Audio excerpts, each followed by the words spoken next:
conference. Please use the following toll-free number and meeting ID to call into the meeting: 6699009128, meeting ID 883-9146-4831, passcode 843710, or you may join on a computer at TUSD.org, and on our website you can find under board meetings the link. Public comments can be submitted prior to 3 p.m. on the day of the board meeting by completing the appropriate submission form at https://www.tusd.org/BOE/board-meetings under quick links. Participants must be logged into the meeting via the Zoom link or by dialing in, and your participant name or phone number must match the name or phone number entered into the form so that you can be accurately identified. Reasonable accommodations for any individual with a disability may contact my office at 310-972-6001. Thank you, Madam President, for letting me read that. Thank you, Dr. Stowe. I have a board report of action in closed session on public employee discipline, dismissal, release. The Board of Education at its May 17th, 2021 today meeting in closed session voted as follows: 5 ayes, 0 nays, to release certificated employee case number 3-20/21 and authorize the superintendent or his designee to provide notice on or before June 30th, 2021, that the employee shall be released from the first year probationary position at the conclusion of the 2020 to 2021 school year. That's our report. I'm now calling the meeting to order. Item number 5, Pledge of Allegiance. Vice President Han, would you like to lead us? Sure. Please stand, or if you can, right hand over your heart. Ready, begin. I pledge allegiance to the flag of the United States of America and to the republic for which it stands, one nation, under God, indivisible, liberty and justice for all.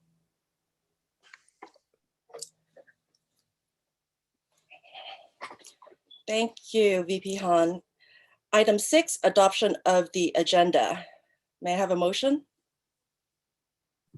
I move to adopt the agenda. Second. All in favor, raise your hand and say aye. Aye. Aye. Okay. Motion carries. I jumped ahead with closed session out. I had previously reported on the closed session action already. So now we're going on to item number 8, staff presentation and information. 8.1, report by student representative and recognition. Dr. Egan?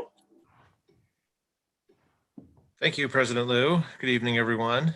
I'd like to welcome Talar Kadesian, South High's ASB president, and ask her to share a little bit about what's happening at South here at the end of the school year. And before Talar begins, I'd like to also thank her for her participation in this as the student rep for this quarter. And this is her last evening.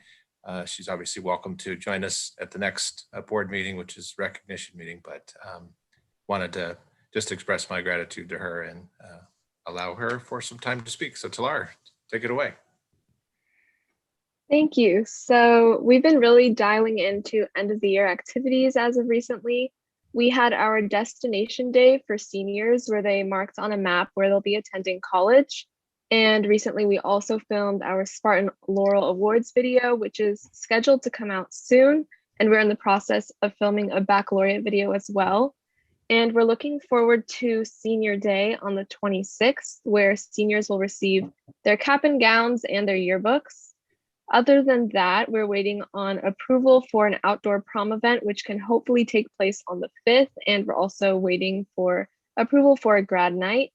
And lastly, we're looking forward to graduation and waiting to see what parameters look like so that we can start administering tickets and seeing how we can safely execute the ceremony in the best way possible. And that's it for me. Thank you, Talar. Are you a senior? at South High? Yes, I am a senior. Have you decided what you're going to do next school year yet? I have. Yeah. You want to let us know? Sure. I'll be going to the American University of Paris for my first year and then transferring to USC for sophomore year. That's wonderful. Congratulations. That's great. If you can Thank see you. everybody, Thank everyone's you. clapping and doing a thumbs up for you. That sounds wonderful. Right on.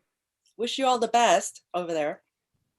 And Oh, you're Talar, welcome. we'll make sure this gets delivered to you. You didn't get a chance to put it on your on the dais, but we'll make sure this gets out to you soon. Thank you. Looking forward to it. Best of luck. Right. Let us know anytime how things are, okay? All right, thank you. 8.2, Interim Superintendent's Report. Dr. Stowe. Thank you, President Liu and board members. Not a lot. We have a number of presentation information items coming up here shortly regarding reopening. But I do want to just highlight a few things. Talar did mention the Achievement Awards, and those are virtual this year, but the video should be coming out very soon. Other kinds of activities at the high schools, the AP exams are continuing. The CIF sports are wrapping up, and playoffs are on the horizon for some teams. So for our students that 3 months ago thought they wouldn't get a season at all, for them to have quite a number of spring sport opportunities has been great. Also, I know some of the performing arts groups are doing some different things virtually, and we'll be sharing those as well. And of course, middle school promotions and high school graduations will take place the second week of June in the respective stadiums at the high schools. This past week, we had 21 of our newer teachers, second-year teachers, complete their credentials. New teachers have to clear their credentials, and we have just an outstanding program to support them in with our induction support providers and other folks that make sure that these new teachers get what they need in order to not just clear their credential, but to really make the first 2 years, which are very challenging times, in good times are challenging, and the past year and a half has been very, very tough. So just want to celebrate those 21 teachers that have cleared their credential, and we had an opportunity to be in breakout rooms and hear their reflections for the past 2 years. And it's really inspiring to hear some of these folks. Many of them were classified employees here in Torrance, and went and got their degrees and were able to then become teachers. Others are second career, and some that this is, they're shortly out of college, recently out of college. And so just exciting to have the great professional development opportunities for these new teachers, as well as our veterans here in Torrance. It really is something special that for decades we've prided ourselves in providing this level of quality support for teachers. We also had this past week dissecting squid as part of the 4th grade science curriculum. And last week we had 1,200 students pick up squid. A company called Quality Seafood out of Redondo Beach donated 50 pounds of these sea creatures to help support this experience for students. And that was something that was a nice hands-on activity here during this year of what has in many ways been mostly virtual. And then for our elementary schools, we have the academic pentathlon coming up for this Wednesday. I think we have 5 or 6 of our elementary schools that'll be participating, and Jenna Aiken, who's a teacher at South High School, has coordinated that for some of our elementary students. So that's exciting, and we look to and we'll say it shortly, but we look to next year having students back full-time, full days, 5 days a week, in what otherwise would be looking like a pre-COVID with maybe some adjustments depending on the DPH orders school year. So very exciting as the positive news has been coming out regarding what school is going to look like next year. So thank you. Thank you, Dr. Stowe, for your report. Officer Mar, do we have any oral communications under this item, 8.2? Yes, we do. From Ryan Rosan. Ryan, go ahead and unmute, and you can go ahead and speak to this item. Thanks. Thank you all. And my apologies for how hard you're all having to work and how late. My feeling is just simply that the board workshop last week and the remarks that Dr. Stowe you're going to give now, I just really strongly feel like they're all of a piece, especially for underperforming students, for those who have found the hard way that distance learning has been a real abject failure all the way across the board. And I guess, yeah, there are some who have thrived and found it wonderful, but I think the vast majority in this district, we've not found it to be wonderful. We've also tried our best to engage with principals and teachers. We've tried our best to get involved in site councils. And probably the most meaningful part of that workshop last week, and anybody listening, go start at the 48-minute mark. Because Dr. Gerson and Board Member Park and Han, when you were asking those questions about trying to get parents involved and trying to make it seem like our feedback, and in many cases, our emotional feelings about whether or not our kids are learning and doing well, that it was welcomed, that was a real joy to hear. And our hope is that, I think for a lot of parents, all right, cool, don't pat us on the head. And maybe don't interrupt board members either when they're asking questions, and acknowledge that a lot of us are feeling like this is now our entryway into our school district and our community.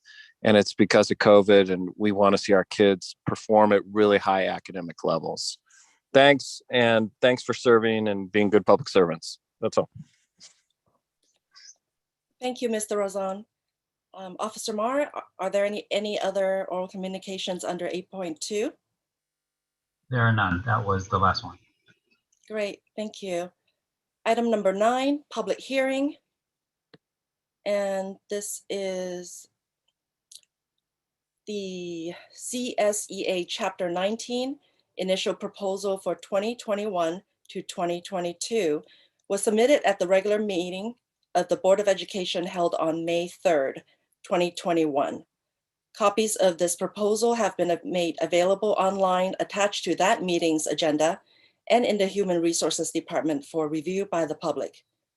A public hearing will be held on the CSEA Chapter 19 initial proposal for 2021 to 2022 at this time. Is there any public comment related to CSEA Chapter 19 initial proposal for 2021 to 2022?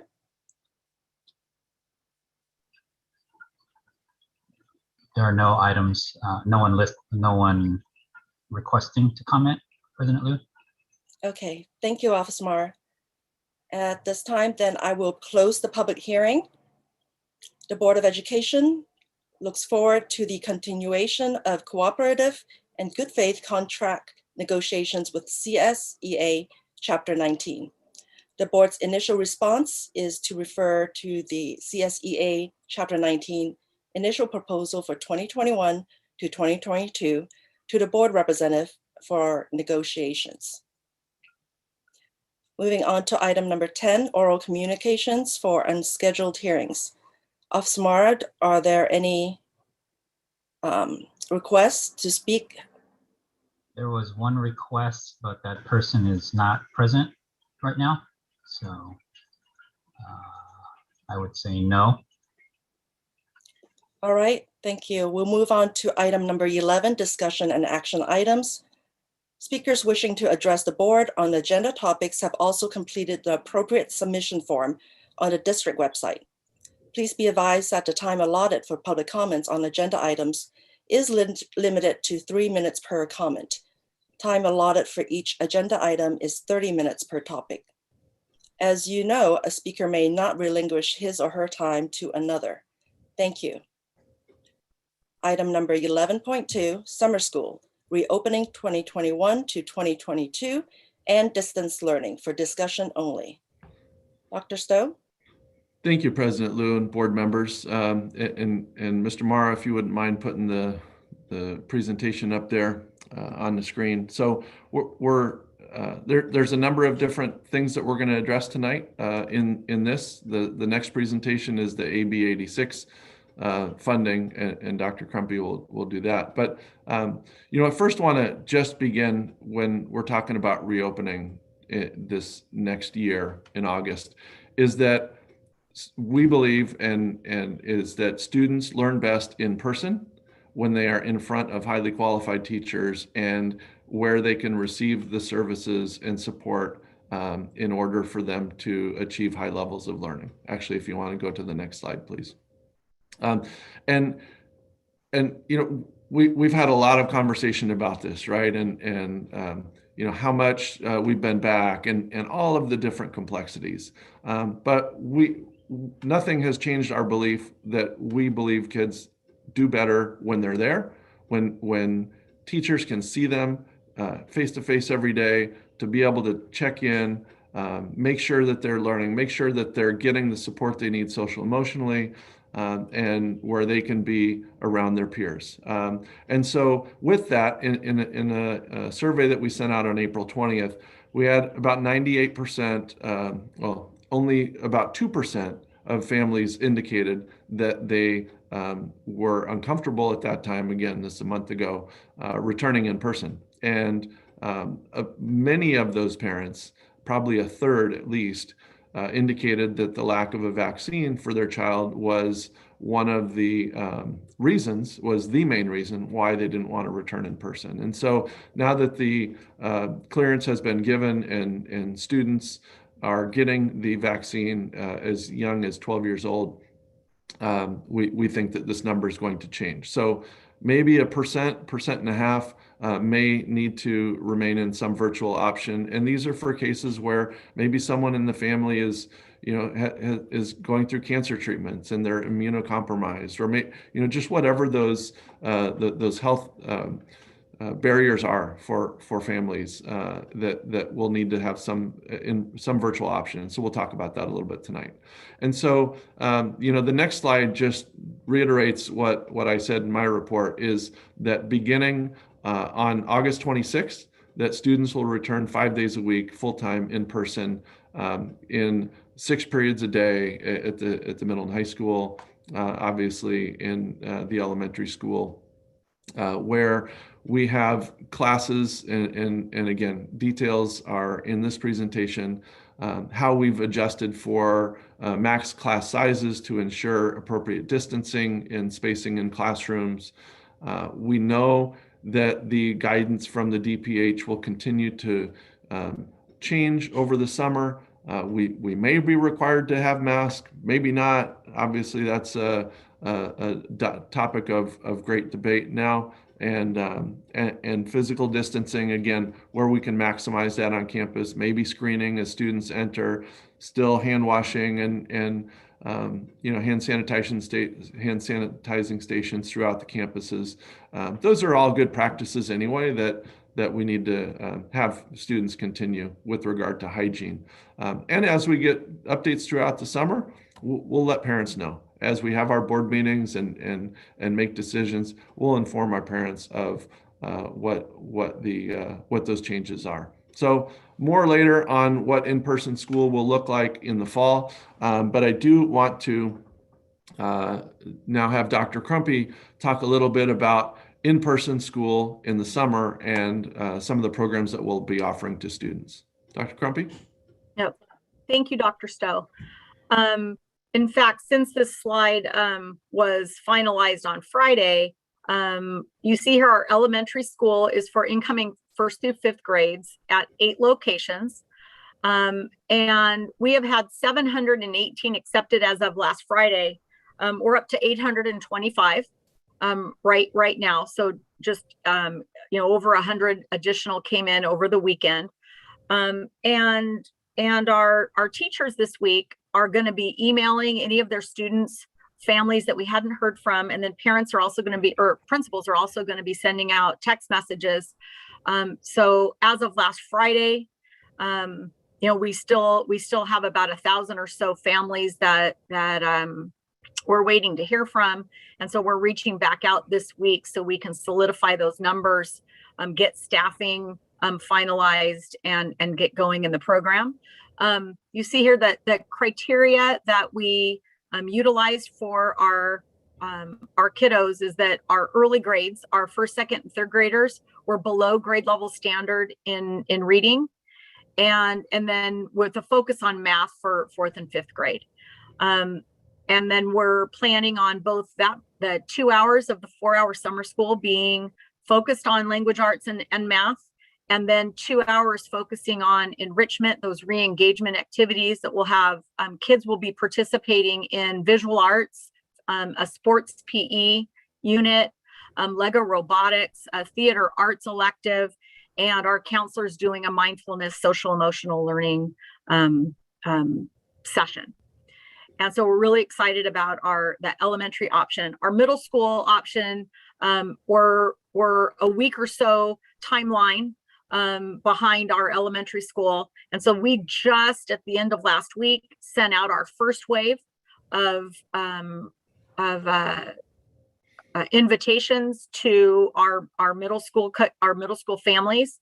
You see right away we had over 100 accept. A second wave of invitations are going out this week, and this was a kind of a combination criteria for middle school, where both academics were taken under consideration along with the teacher recommendation, but also the social emotional needs of those students as well. So kind of multiple criteria used for our middle school kiddos. Gil? Now, the two programs that I just spoke of, those are all starting June 21st, and that's a Monday through Thursday 5-week program. We realize that some of our families might be tired of school right now and wanting some kind of a pause and a break, and others may not be comfortable returning yet, with 30-35% of our students doing distance learning and not choosing to return to school. Maybe June is a quick return for them. So in addition, I'm ahead of myself. In addition to the prior summer school, all 30 sites are going to have an acceleration and enrichment and orientation program. So families that feel maybe ready in August will have an opportunity to participate in various activities, and those will come out later, and those will come out by school site. And then in addition, you see our other summer program is for our English learners, and we actually have a larger number participating this year already than we did in the past. So we're very encouraged by our higher acceptance rate of our English learners coming into summer school. I think in prior years, we have under 400 students participate. So we're looking at this being over 500, and this will have a much larger participation rate. Next, go. So wanted to talk a little bit, and it's early yet, but about our options for next year, realizing that, with that straw poll survey that Dr. Stowe spoke of, that about 2% of our families indicated a reluctance to return to full school. So we are anticipating two options for our distance learning elementary students. And, we spent, quite a bit of human resource time for designing our distance learning platform, this year. And so capitalizing on that and being able to use that platform to offer HBIS, which is our home-based independent study. We kicked that off this year with a few hundred families, and again can offer that in the fall. And this program is the parent is the primary teacher and learning coach, and we provide the curriculum, and we also provide an hour of weekly guidance for the family. And our families that chose this really prefer flexibility to when learning occurs and like to add their own emphasis. And so we had a very successful launch of our first year of our home-based independent study. And then also in this next distance learning option, I'm kind of calling this Independent Study Plus. This does need some legislative action to find out what range we can offer here, with the governor emphasizing the full return to school. But utilizing the same learning platform, we are anticipating providing this option for our families, where there will be some daily synchronous instruction, very similar to this year, where teachers provided our students a few hours of daily live instruction, and then they had a few hours of asynchronous or independent study type of instruction. And so we're, again, both options, not one or the other, to provide for our families next year. So, and what we would like to do is offer these at 2 sites, one in the central or south area, and one in the north or west area. And then these students would actually enroll in these schools for that school year. We would be able to consolidate. The teacher would then be assigned to that school principal. This would allow us to consolidate the resource and supports for these families, so they can come to intervention at the school, counseling and mental health supports, and then enrichment participation if they desire. So if they are comfortable returning to school for music or art, field trips, and different activities at the school, they would be permitted to do so at those 2 sites, knowing that they can return to their home school the following year. This isn't like an open enrollment where they're changing their permanent school of residence. This would be temporary for next school year. Gil?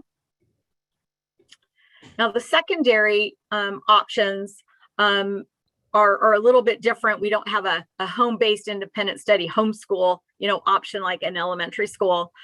So what we're asking is for some board direction here as we start our discussion in a little bit about whether we should offer this option and allow each student to stay at their middle or high school, which would allow them to participate in extracurricular activities and school activities, or whether we should offer this option via an independent study at Sherry High School.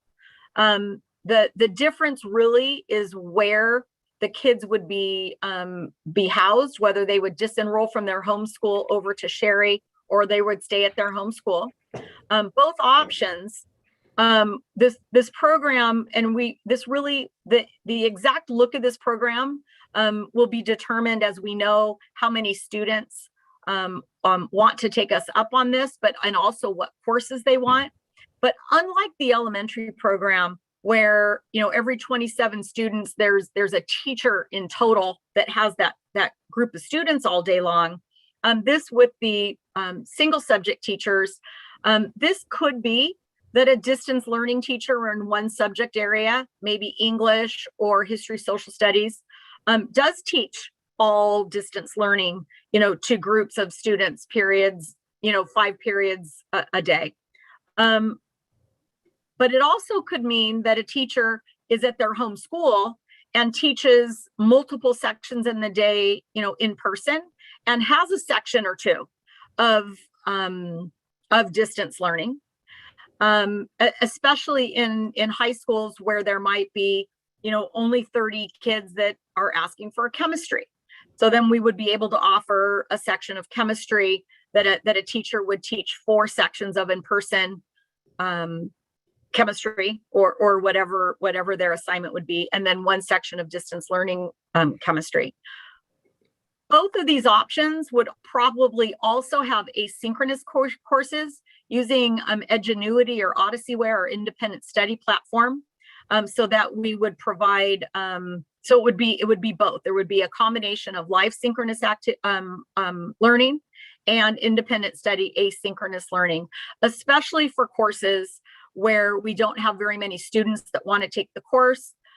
We would still be able to offer courses that students are interested in taking, but asynchronously via an independent study option. Next slide, Gil. And so, we are also finalizing some FAQs, and we'll be offering parent information sessions next Monday, Monday evening, and really wanting to talk and help our parents make the right selection for their students. So we've been working with some early distance learning committees on, is this program right for you? And really, you know, one of the best indicators is how well they perform this school year. And we know, I think even as Mr. Raison, you know, indicated, that we know a lot of kids struggled, and this is not we wouldn't recommend that students that struggled in distance learning, continued in this program. But there are students that performed well. So we think that that's a really good indicator in whether this program is right for you, whether they're an independent learner, and they have a consistent learning environment. You know, do they have a place that is quiet, that is they're not traveling around throughout the day, trying to log on and off of classes. There will also be some program guidelines, a contract, if you will, where we will require consistent attendance and active engagement. And we are also needing, for our youngest learners, some available adult assistance. Although I think our kindergartners are more proficient than some of us all were before we started this pandemic, especially at the beginning of the year, there is some need there. And so we will have some guidelines that our families will agree to. And if they aren't abiding by these guidelines, we would nicely ask for them to return to in-person school. And Gil? And finally, with the timeline, and that tomorrow we expect to send a letter out with this information to parents, kind of outlining these options. As I said, there's an FAQ being finalized for both the elementary and secondary, with these parent Q&As on the 24th next week, and with a June 1st deadline for parents to select this option. And this is for the entirety of the 21-22 school year, which then gives us about a week to get all of this information, find out what, especially for the secondary, find out what classes that they pre-registered for, and try to put together a master schedule so that we can provide our teachers with their tentative schedule before they leave for the summer. And ongoing, our elementary and secondary DL committees will continue to meet, so we can seek out the professional development that is needed and the resources that are needed for the students that are choosing this option in the fall. And next one, I turn that over, I think, to Dr. Butler. I'll take it. Thank you very much. And good evening, everyone. Well, in addition to the numerous typical summer maintenance and cleaning routines that happen every year where we get classrooms ready for the new year, as you can remember, wasn't that long ago, although it seems like a lifetime. Last summer, we were trying to figure out disinfecting routines and where to purchase PPE. And I think we did a good job with all that. But now what we're looking at for this summer is focus on a couple of things. One is what can we do continuing? What the enduring lessons are: enhancing air quality. So anything we can do for indoor air quality is something that will likely be of benefit to our students. Numerous studies show that, not just now as we hopefully finalize this pandemic, but well into the future.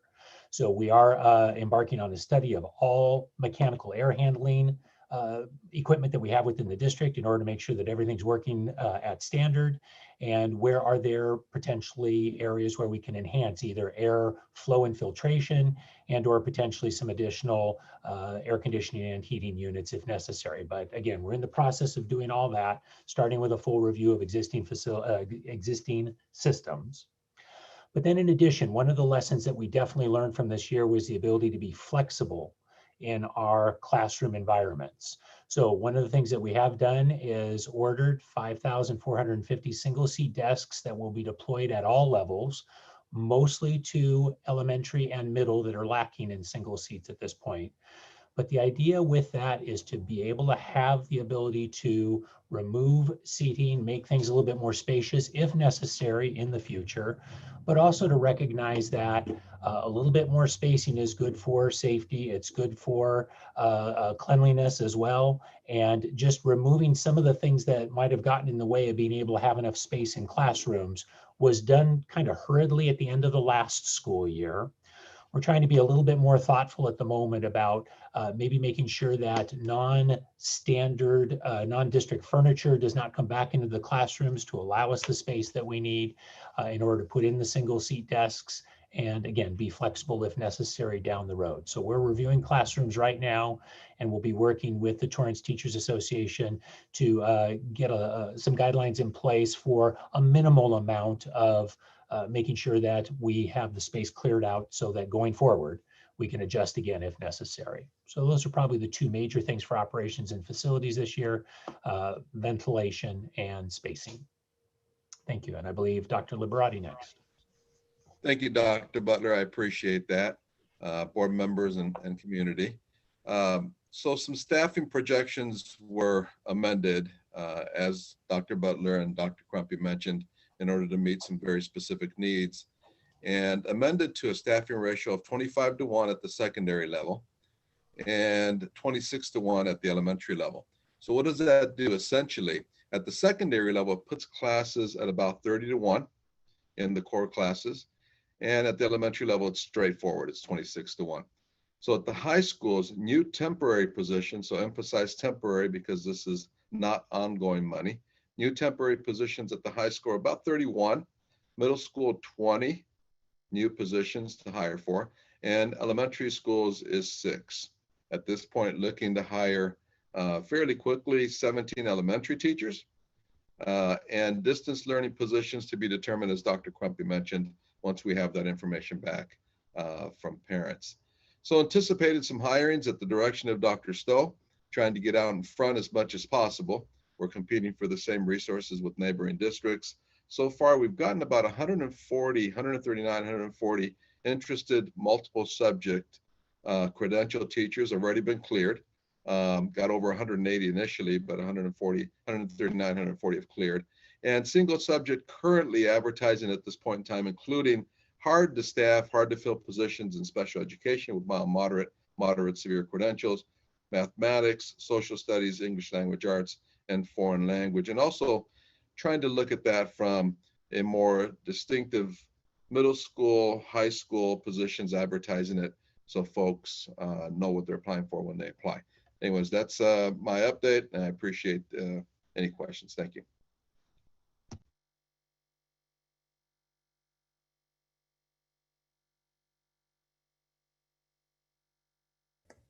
So Gil, not sure if you can go back to slide 8.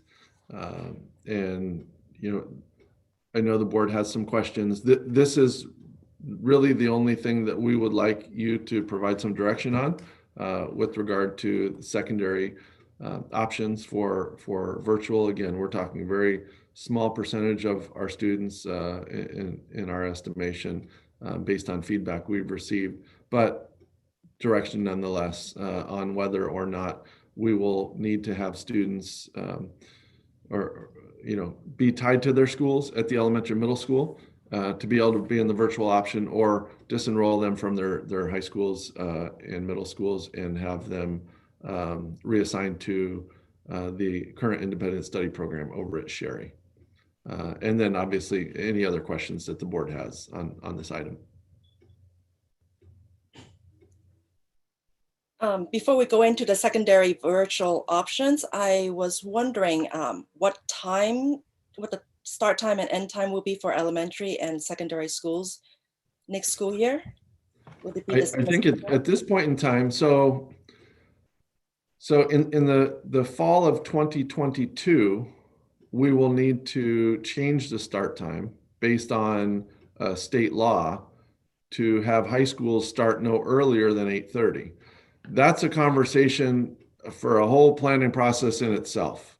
And something that will be undertaken, maybe beginning over the summer, but early in the fall for sure, because there's a lot of parent education, staff need to understand, we need to work with all the associations on the impact of that assembly bill, which we've tried to get the legislator who who introduced that law a couple years ago, get them to push that back a few years, or at least give us another year to be able to implement that, but that has not and is likely not to go through in Sacramento. So that's a whole separate conversation that we'll bring to the board. But for next fall, we will be looking at still the schedule that was pre-pandemic, and that is high schools beginning at 8, middle schools at 8:10,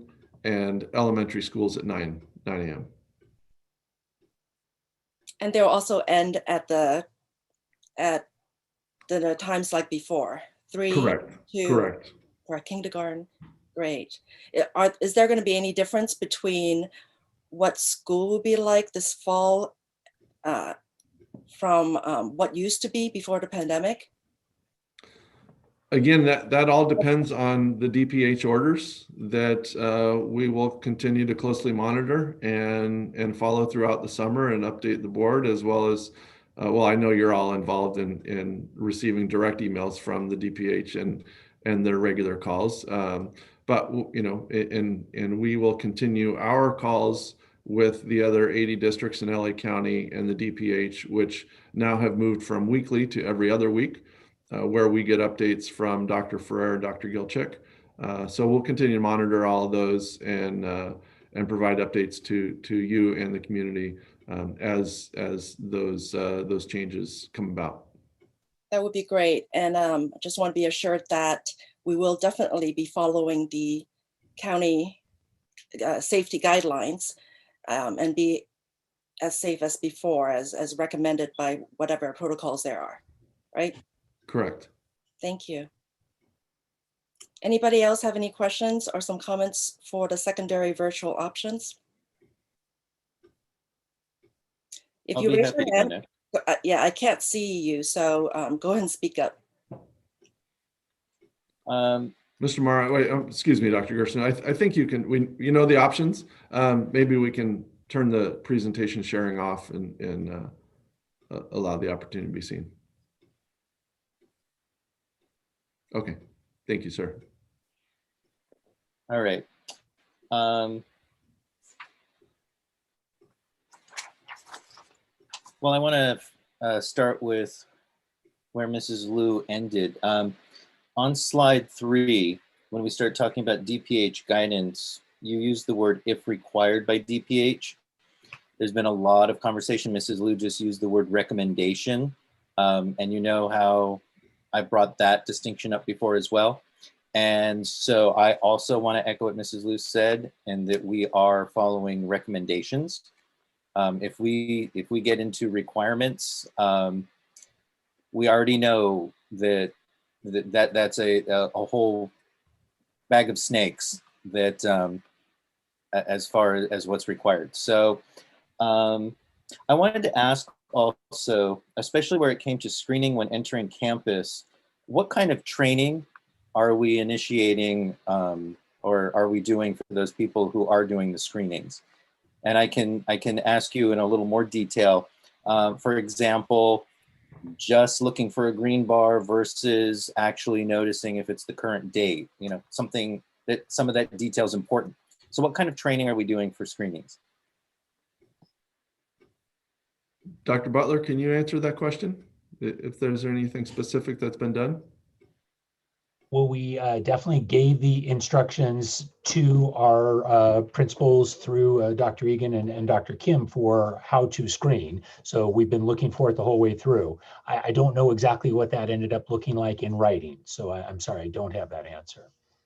I'm just, thinking as this is talking about our full-time return next year, if we are doing screenings and following recommendations of DPH, we have to keep in mind then, I guess, what kind of trainings are we offering to make sure that our screenings are district-wide and not just school-specific? Right. No, I certainly understand, and we will use whatever the guidelines are at the time. So, for example, we have been talking about that in terms of end of the year events. And Dr. Egan has been very good about working with all of the high schools and middle schools for the items that they will do that will require screening. And I know has given the exact requirements from DPH for that in terms of how to determine if someone is screened, vaccinated, or tested. And there are specific requirements for it. I know those are detailed in the protocols that we are working with.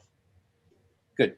Just want to make sure that we're training and enforcing. I know that especially at athletic events, we've had some inconsistencies. So want to make sure that we clean it up. I wanted to ask a little more about on slide 4 with the summer programs. So we have teacher recommendations as a criteria for the Elementary School Summer Learning Academy. Are we encouraging parents who feel that their child is not meeting requirements then to communicate with their teacher first?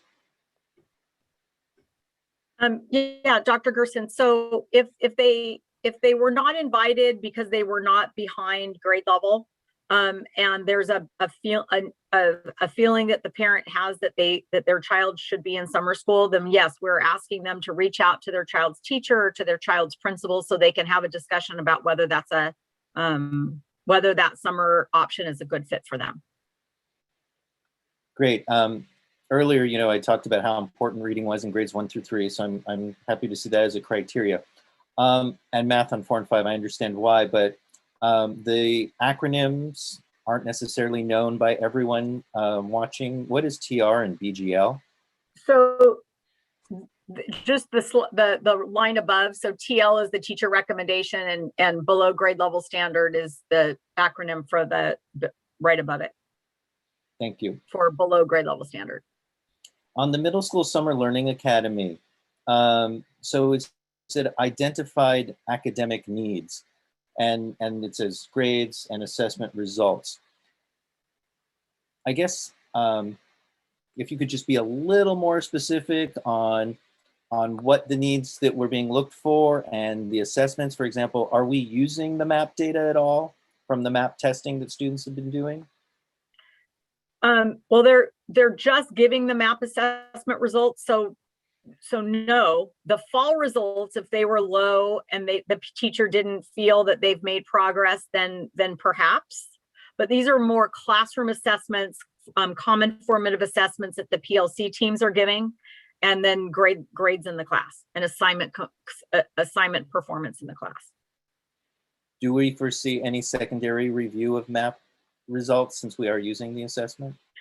Oh, absolutely. Just the timing of giving those throughout the month of May and then trying to be able to provide parents with, timely invitation for summer school.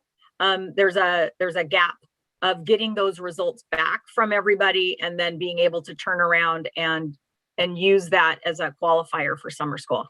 But absolutely, we're looking forward into seeing pre-post MAP assessment results and having the schools be able to dig into those and see where our strengths and our gaps are. Until the presentation, I hadn't thought that you were looking at social emotional criteria. Can you give me an idea of what criteria measurement, how that was observed? So those are so very individualized, Dr. Gerson, about whether or not the child. So a lot of it is their anxiety about returning to school, whether or not being invited to school and having them be re-engaged, socialization. We heard from it's very individualized. There wasn't a survey that was given, to determine that. Many of our parents reported that they really were wanting those soft skill kinds of opportunities. And now when I say soft skills, maybe wrong maybe not fully explained by that term, because they wanted opportunities for their kids to be able to socialize again and get used to talking to people face to face and making friends. And so that those conversations are happening, at those school sites, so that those kids could be returned to school, especially the families that are distance learning that did not return to school. Conversations that have been happening between the school and those families. So if a parent finds that their child is in desperate need of some SEL, social emotional learning, then does that person contact the principal? Yeah, contact whoever they feel the most comfortable to contacting. If they've been working with the school counselor, contact the school counselor, contact the school principal, so that they can have that conversation about what is being offered and whether that's a good fit and choice.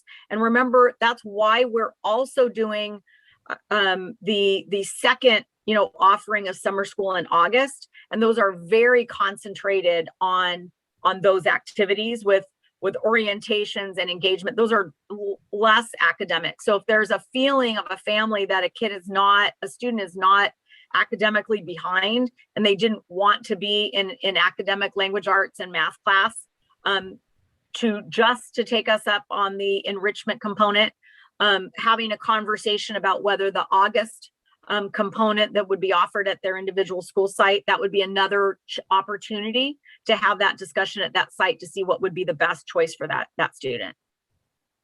Wonderful, thank you. Slide 5. The very end, the acceleration enrichment orientation programs, very in purpose size, grade level dates, activities is so ambiguous. At what point will we hear more, or will there be any district advice to schools, some kind of guidance as far as, I don't know, making it a little more specific? I think back to before COVID, when the YMCA let all the elementary school sites do their own planning of field trips in the summer. And my child was lucky to be at one of the sites with the best field trips. And one of my friend's kids was at one of the sites with the not so nice field trips. And the community discourse that resulted because of that, I don't know. I'm just a little concerned at the ambiguity of it. Will that be addressed, or will we have a little more knowledge as the time comes closer? We could put something together. It really does vary. And so it's not that it's supposed to be ambiguous, it's that based on need, but it's also based on staffing. This includes, accelerated geometry classes that we're offering, the opportunity for, that we're all part of the board agenda item at a couple of board meetings ago. That was part of a consent item where all of these programs were discussed with a little bit more specificity. So I don't know if you're asking about those programs, or whether or not you're asking about what one elementary versus another elementary looks like, because they do all differ based on interest of teachers to do the programs, and what kind of programs they may be offered, because those were all interest-based from the site. So they really do vary.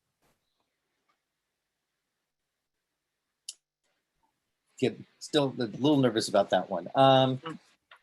All right, getting to, I think I'm now at the point where you want me to give advice. Obviously, number one makes the most sense, that we need to go that direction just for the benefit of the students and their participation in activities and sports, in the arts. So I don't see any real choice on that one. When you mentioned at the bottom, both options may have asynchronous courses. Are we going to reach a point where the board's going to have to discuss like percentage of synchronous versus asynchronous courses required for graduation? Are we going to have a large dependence on asynchronous type courses?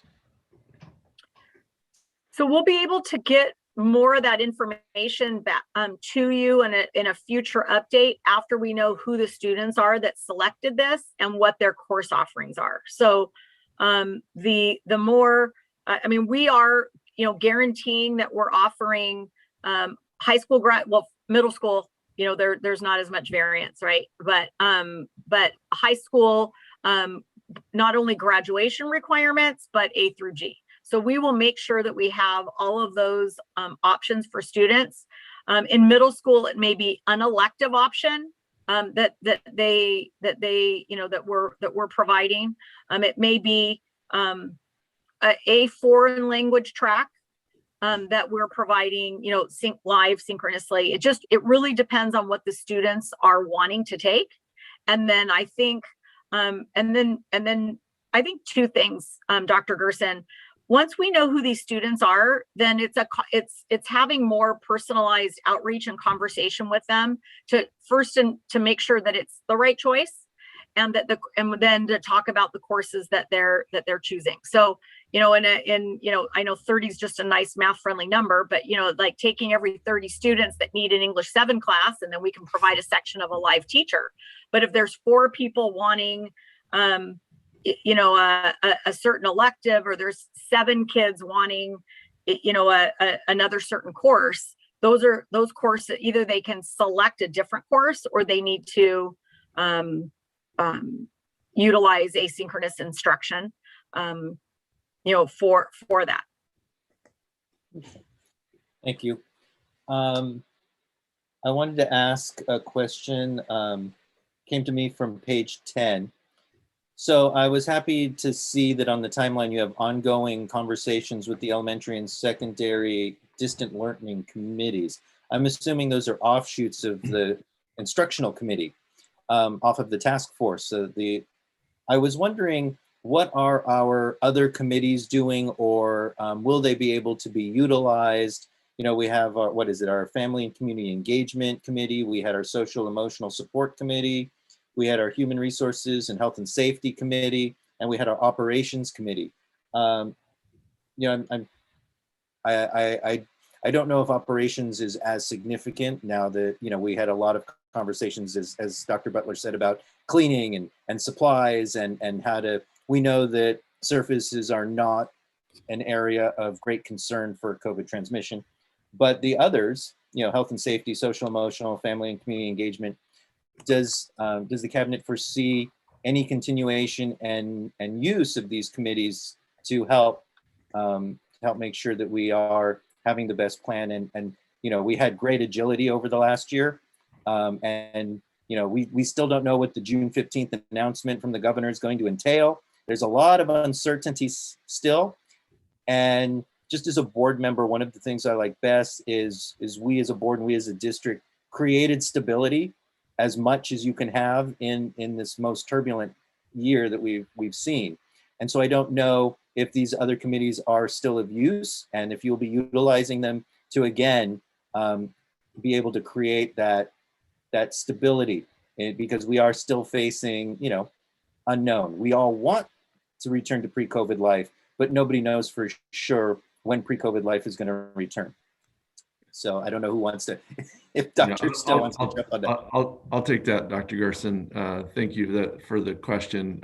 At our last task force meeting, at which Mrs. Liu and Mr. Han were in attendance, we did discuss this, and kind of we need to wait until June 15th and see what those governor orders are and what it's going to look like. So we scheduled our next meeting the week following the 15th, and so the 22nd we will have another task force meeting.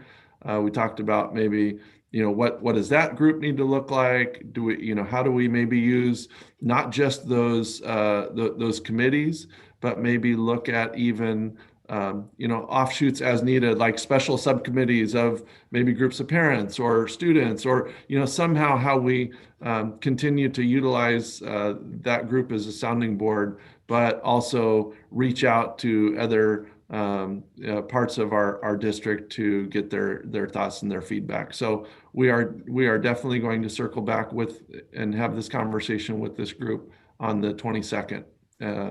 regarding not just the subcommittees, but what more can we do to make sure that we're really hearing from folks that maybe can provide us some additional guidance. Well, I love that, you're going to do a parent Q&A.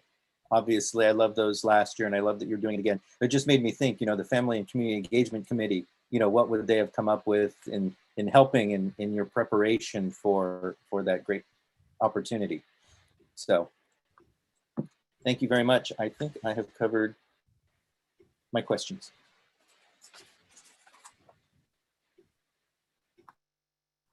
Thank you for your questions, Dr. Gerson. Board Member Park, would you like to? Yes, yes. I was curious I'll just also go in the order of the slides for our summer school options for middle school. I realized that the invitations went out a little bit later than for our elementary school, but the numbers look like it's more 40 to 50% who have accepted the invitations for elementary schools and more like 10% for middle school. And I was just curious if that was normal and what are the expected numbers of based on historical data of the students who will participate in summer school for the middle school learning academy, and was also curious if you had an idea what reasons why students and their families may not accept the invitations to participate. Is it because they're, like you mentioned a little bit earlier, there's like it's Monday through Friday and they have other activities planned, or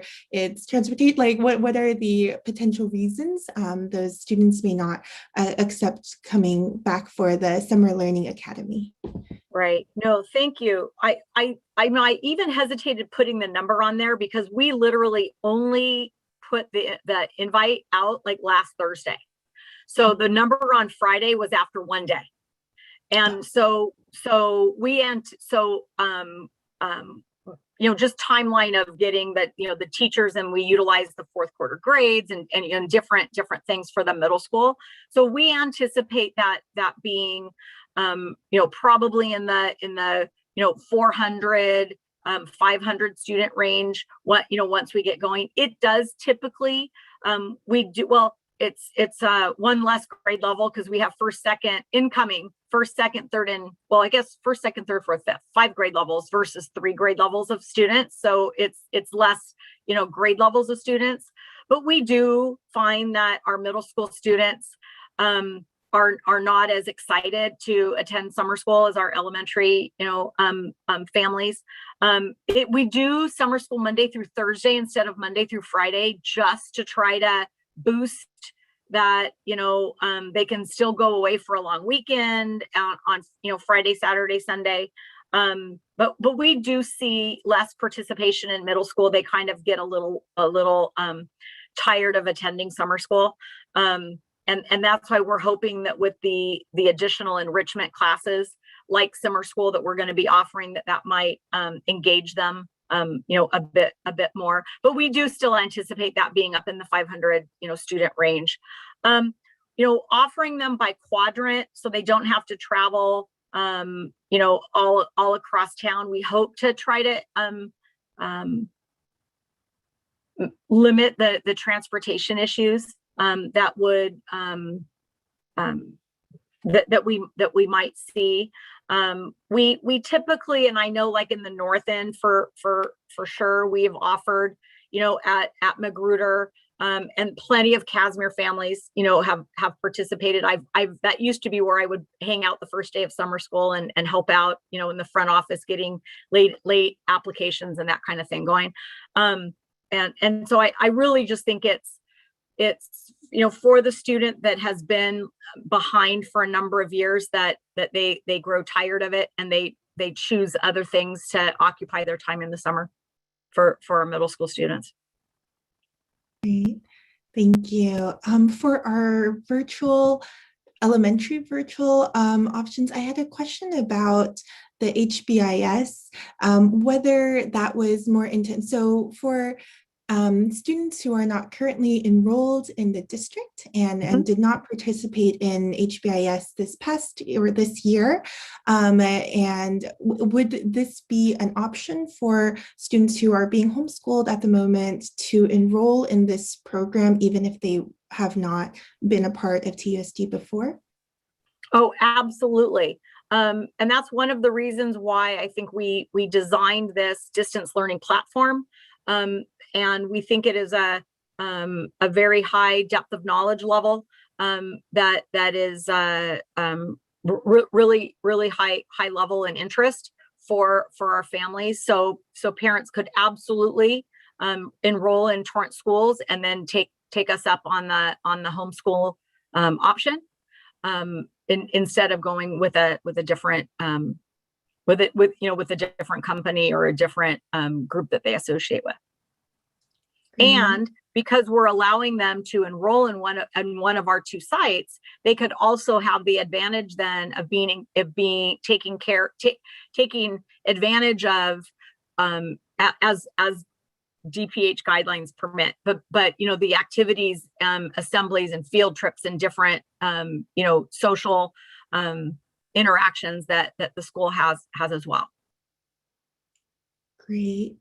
And then for secondary virtual, I was curious because the recommendations for students who have been successful learners with distance learning and it may not meet. So if there were students who struggled this past school year and require greater attention, and the recommendation may be for in-person, but for other reasons, they need to do virtual, what are other supports, additional supports, and that will be provided to those students? So I'd like to get back to you on that once we know who those kids are, but we absolutely are going to try to provide, you know, the assistance. But they are less, there are less of them than are available at the in-person site. For example, our high schools all have what we call some kind of tier 2, you know, tutorial time.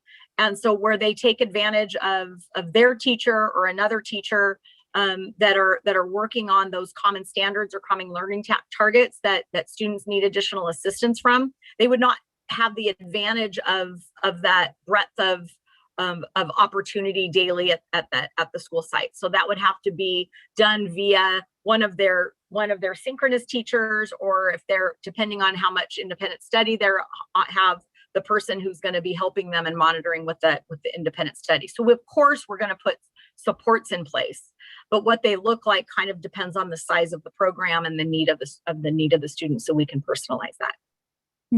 Yes, I'm just anticipating based on the communities that have had a different experience with COVID and maybe a little bit more cautious about returning in person, that may also correlate to students who require greater supports. And so I just want to make sure that we're anticipating that. Yeah, so based on the around 2% choosing virtual, that would be less than 500 across the entire district. And then for secondary, it'd be a couple of hundred students. And so I would lean towards option 1, just because the number of activities and athletics and other sort of community building options for a couple hundred students is going to look very different. And so I would want to maximize the opportunities for students who choose the virtual option as well. So, and then the access to additional supports that are school site specific, just sort of streamline for that as well.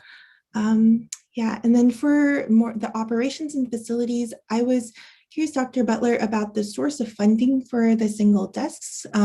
Is that coming from a restricted source? Could that funding perhaps be used for hiring more teachers or more activities, or what is the source of funding for the purchase of the single seat desks?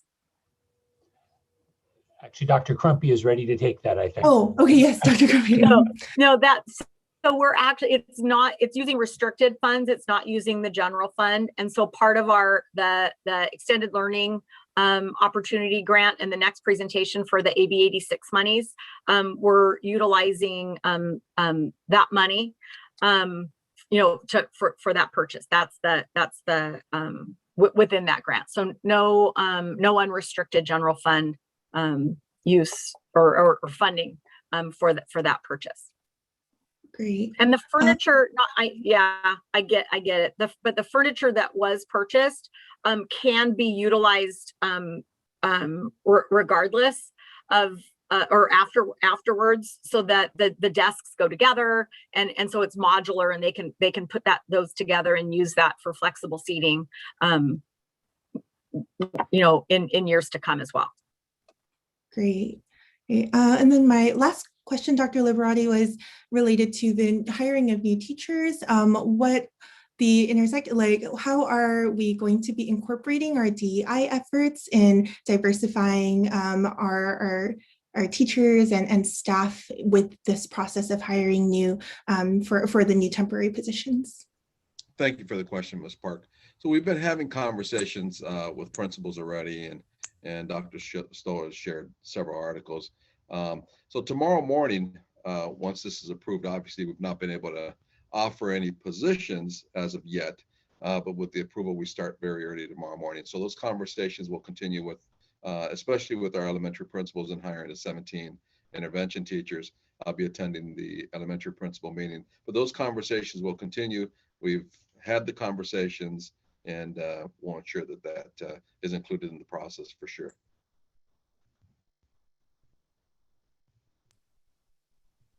Thank you.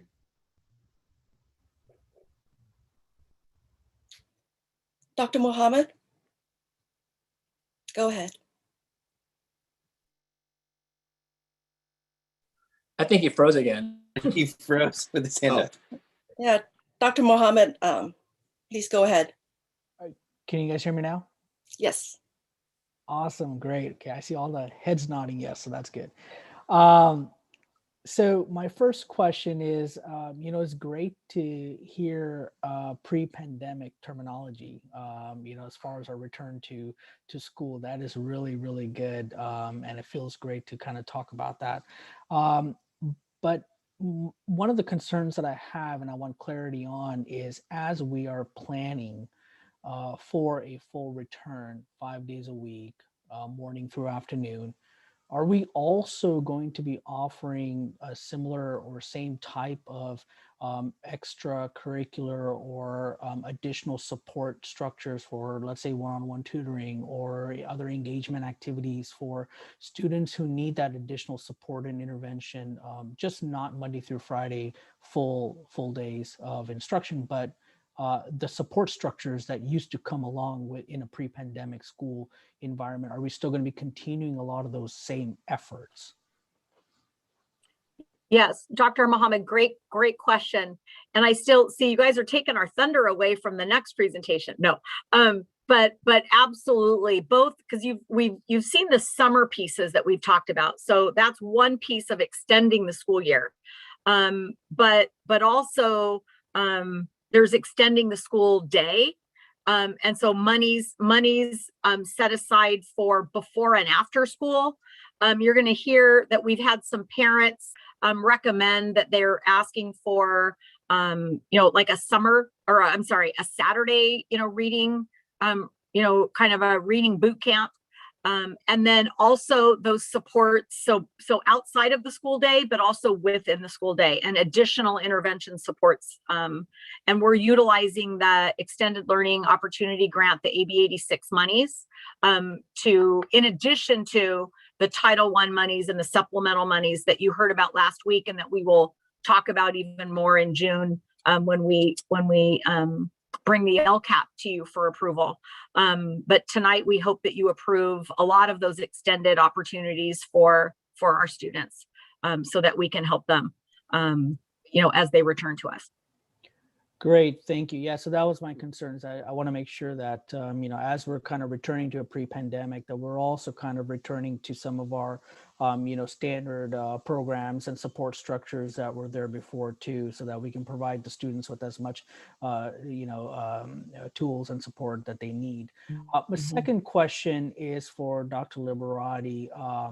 I know we talk about hiring temporary instructional staff as you know we're gearing up, but that I assume would also mean that we would need to hire some classified instructional aides and paraprofessionals and other classified employees, right, to help kind of help us to get the ball rolling. So are we prepared for that kind of, I hope we're doing that kind of assessment, and I hope we're prepared to hire some of those folks. And along with that, the question is, I hope we're paying for some of these staff members using some of the one-time money that we're getting. I'm assuming that that's where that's coming from as well.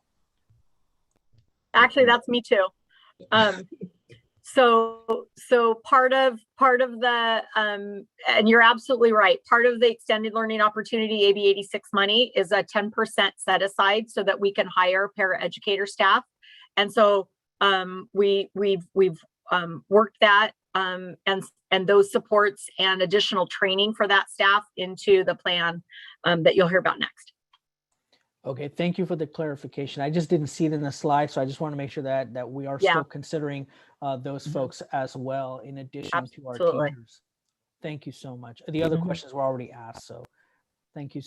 Regarding the secondary, I think it's, you know, we talked about the numbers here, obviously, and it's a very small percentage. And I think at this point, what is really most important is the fact that as we're starting to bring students back for a longer extended period of time, that, you know, the sense of their home school, the sense of connecting with one another, the sense of connecting with the communities is, I think, extremely important. And so I lean towards option one, because I think that while they may not be able to return in person for whatever reason that may be, but if there's a possibility for them to remain connected within their schools, their friends, their peers, their support structures on their own home campus, I think that is extremely important and may be valuable as we move forward. So option one is kind of where I lean. However, I do like the idea of at least us engaging and exploring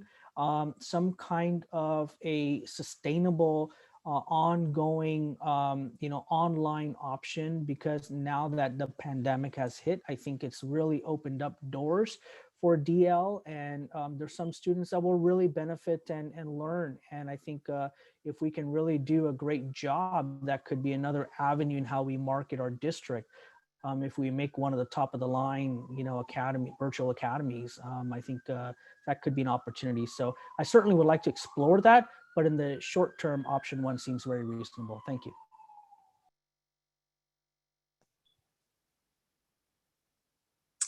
I guess I can speak.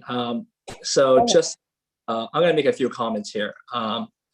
So first of all, I want to thank Dr. Butler. I asked Dr. Stowe about helping our kids get vaccinated. I know that I reached out to Dr. Stowe asking if we can partner with Torrance Memorial or any other hospitals close by, so that we can at least assist the parents to help get our middle school, high school kids vaccinated. So I thank you for your hard work, attempting and trying to see what we can do to make it possible.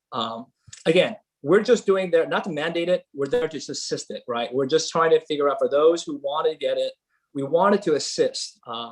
For example, today, LA Unified just made a point that they're going to have vaccination clinics on all their schools to help their middle school and their 12 to 15-year-old kids get vaccinated. This is just one of the plans. You know, it's just, if we believe in this, that we need to be able to support this. And I want the public to know that we tried.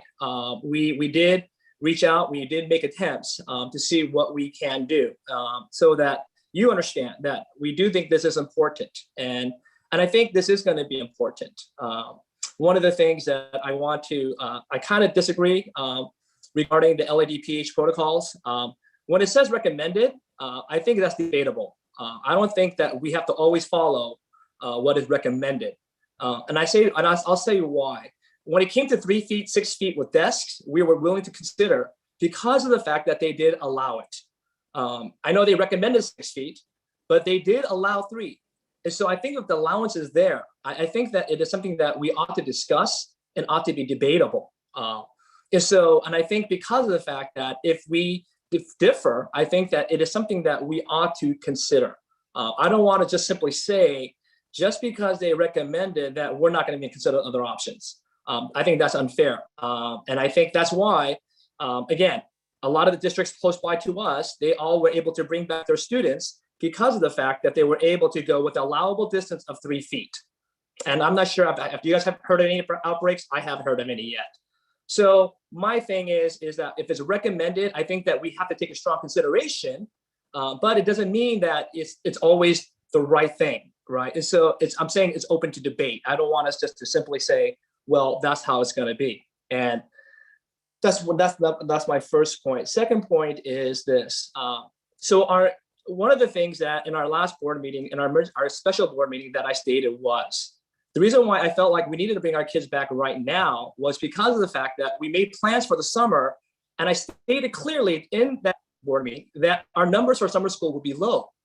And the reason why is not surprising. It's because of the fact that we just went through an unprecedented year and it's been absolutely tiring, right?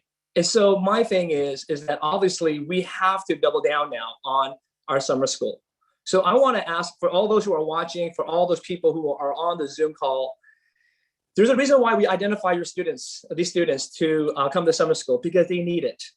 They really do need it. And I know that we have summer plans. I know that we have summer school, but I really want to encourage everyone to tell their friends, if your kid's been identified, really strongly consider signing for summer school. I'm pleading with you because of the fact that, it is 12% of our student population that have been identified, according to what Dr. Crumpy gave us, that will recognize that they do need more assistance. That's a lot of kids. And I think that if we can, I think we really need to get the word out. Hey, if your kid you feel like your kid is identified, that, reach out to your principal, get information, but we really want to be able to push summer school this year, whether it be enrichment, whether it be summer school, whatever it may be. I really want to implore all of our parents to help us to get these kids back in class regarding that. The main issue, the topic here is about you need board direction. And so I think before we ask about board direction, it has to come back to vision to me. What do we want to be as a district? And the reason why I state that is, I want to read our mission statement once again. TUSD strives to ensure that each and every student is educated and prepared to succeed in life. We are dedicated to maximizing individual potential and developing lifelong learners who will be contribution members in a global society. We have to develop these learners. And it boggles me when we see the results of distance learning this year, and yet we still have this advocacy for something that has proven that does not work. It's just mind-blowing to me. If I was in a company and we had a program that had these kind of results, it would be mind-boggling if we were to advocate for that same program a year later. It would just be like, why? Why would we do this? The only reason why we brought distance learning in the first place was because of safety issues. That was the only reason why, right? That's why we wouldn't have distance learning if we didn't have these safety issues. Now that that's been mitigated now, I think that we have to go back to what is best for our students, which Dr. Stowe has said, is in-person teaching. The solution that we're given today is a stopgap measure. It's only for 1 year. So what happens next year? Like, are we gonna do another 1 year trial, another 1 year trial? It's a stopgap measure. It's not providing a solution long-term. It's just kind of filling a hole until we figure out what is the best solution that we go for. So to me, this is a vision issue, right? Because here's the thing. If this is the route we're gonna go, then either we go big or we go home, right? So either we develop a virtual academy and say, this is the direction we're gonna go, and we're gonna stick to it, and we're gonna invest the money into it now. We either go big or we go home. We're not gonna have the stopgap measure right now. It doesn't make sense to me. So you know what? All we're gonna do is lose another year for our students to grow and learn. You know, and here's another thing is like, you know what? So we're gonna allow our students, which we said the reason why you stay home is because you have health issues. So now we're saying you have health issues, but you know what? Come to school and have extracurricular activities. How is that safe? It makes no sense to me. You know what? If you're home because of distance learning, because of health issues, then you shouldn't be able to be, because of health issues, should not be able to come in person and integrate other kids or whatever it may be, especially if kids are not vaccinated, right? Or let's say we're in the fall and there's no masks and kids are going to be lying about being masked and doing vaccination. They're even more at risk, right? Why would I want that? My thing is, if you're a distance learner, you're doing that because of health reasons. If that's the reason why, then you shouldn't be able to do an extracurricular activity. It makes no sense to me at all. It's just mind-blowing in that way, right? You should be able to stay home. We can provide support, maybe figure out other extracurricular activities you can stay at home to do with. It's safer for you. That's a decision you're gonna make.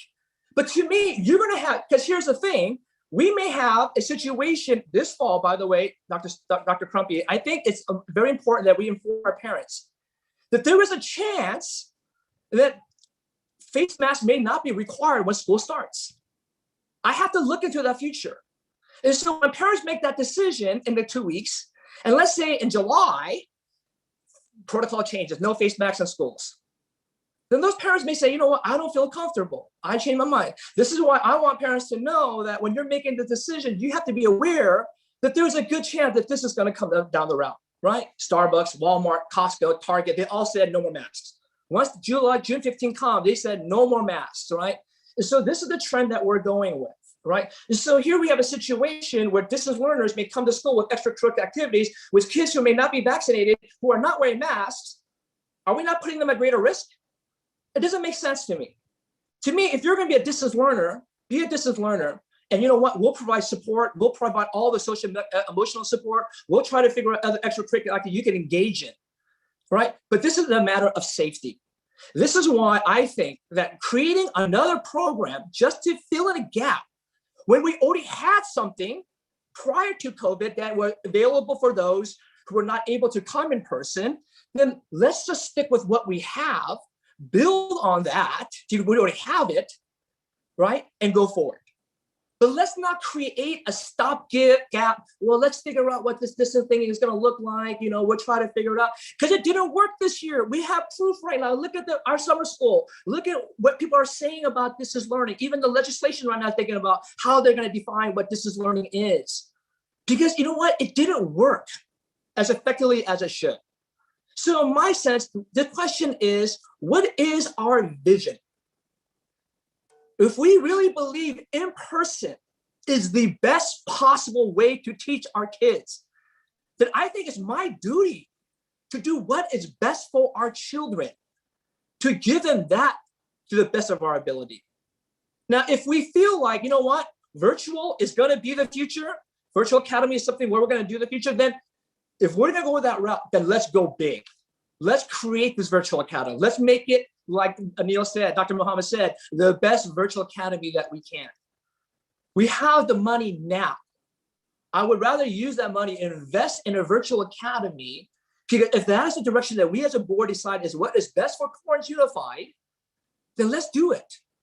But to have a stopgap measure for 1 year, to go put all these resources, to go all through this stuff, when we already have an independent study process already in place, then let's just focus on that. Let's just use that and develop if that's our vision, develop a powerful virtual academy, you know, so the kids who thrive better at home than in person, that will be there for them.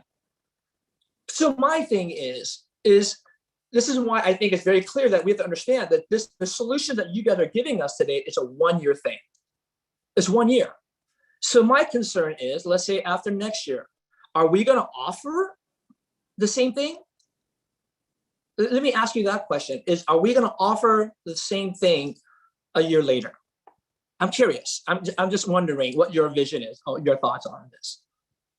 So I think as Dr. Muhammad mentioned, really looking at a long-term virtual option is something that we definitely want to do. And, given that we're declining enrollment school district, there are many online options out there for parents. Creating, something that we can potentially, be able to grow in our student enrollment, and not just those that live in Torrance, but maybe in surrounding communities as well that want a more flexible option, is definitely something that we would plan and bring back to the board for approval later next year. I know. So my question though, is that what is best? For example, right now we have students in Torrance Unified who are living in Taiwan taking classes at Torrance Unified. Let's be real. Let's be real. That is what's going on right now. We have people who are out of state taking Torrance Unified School classes, right? This is how people take advantage of these kind of programs at the end of the day, because you know what? It works for them. So my question is this: are we doing what works for people, or are we doing what is best for our students? My thing is, distance learning came into existence because of a pandemic. And we're going back to normal, then why are we using something that was just there because of the pandemic and yet still instituting it at the end of the day, unless we have a vibrant vision for distance learning? Now, I get it.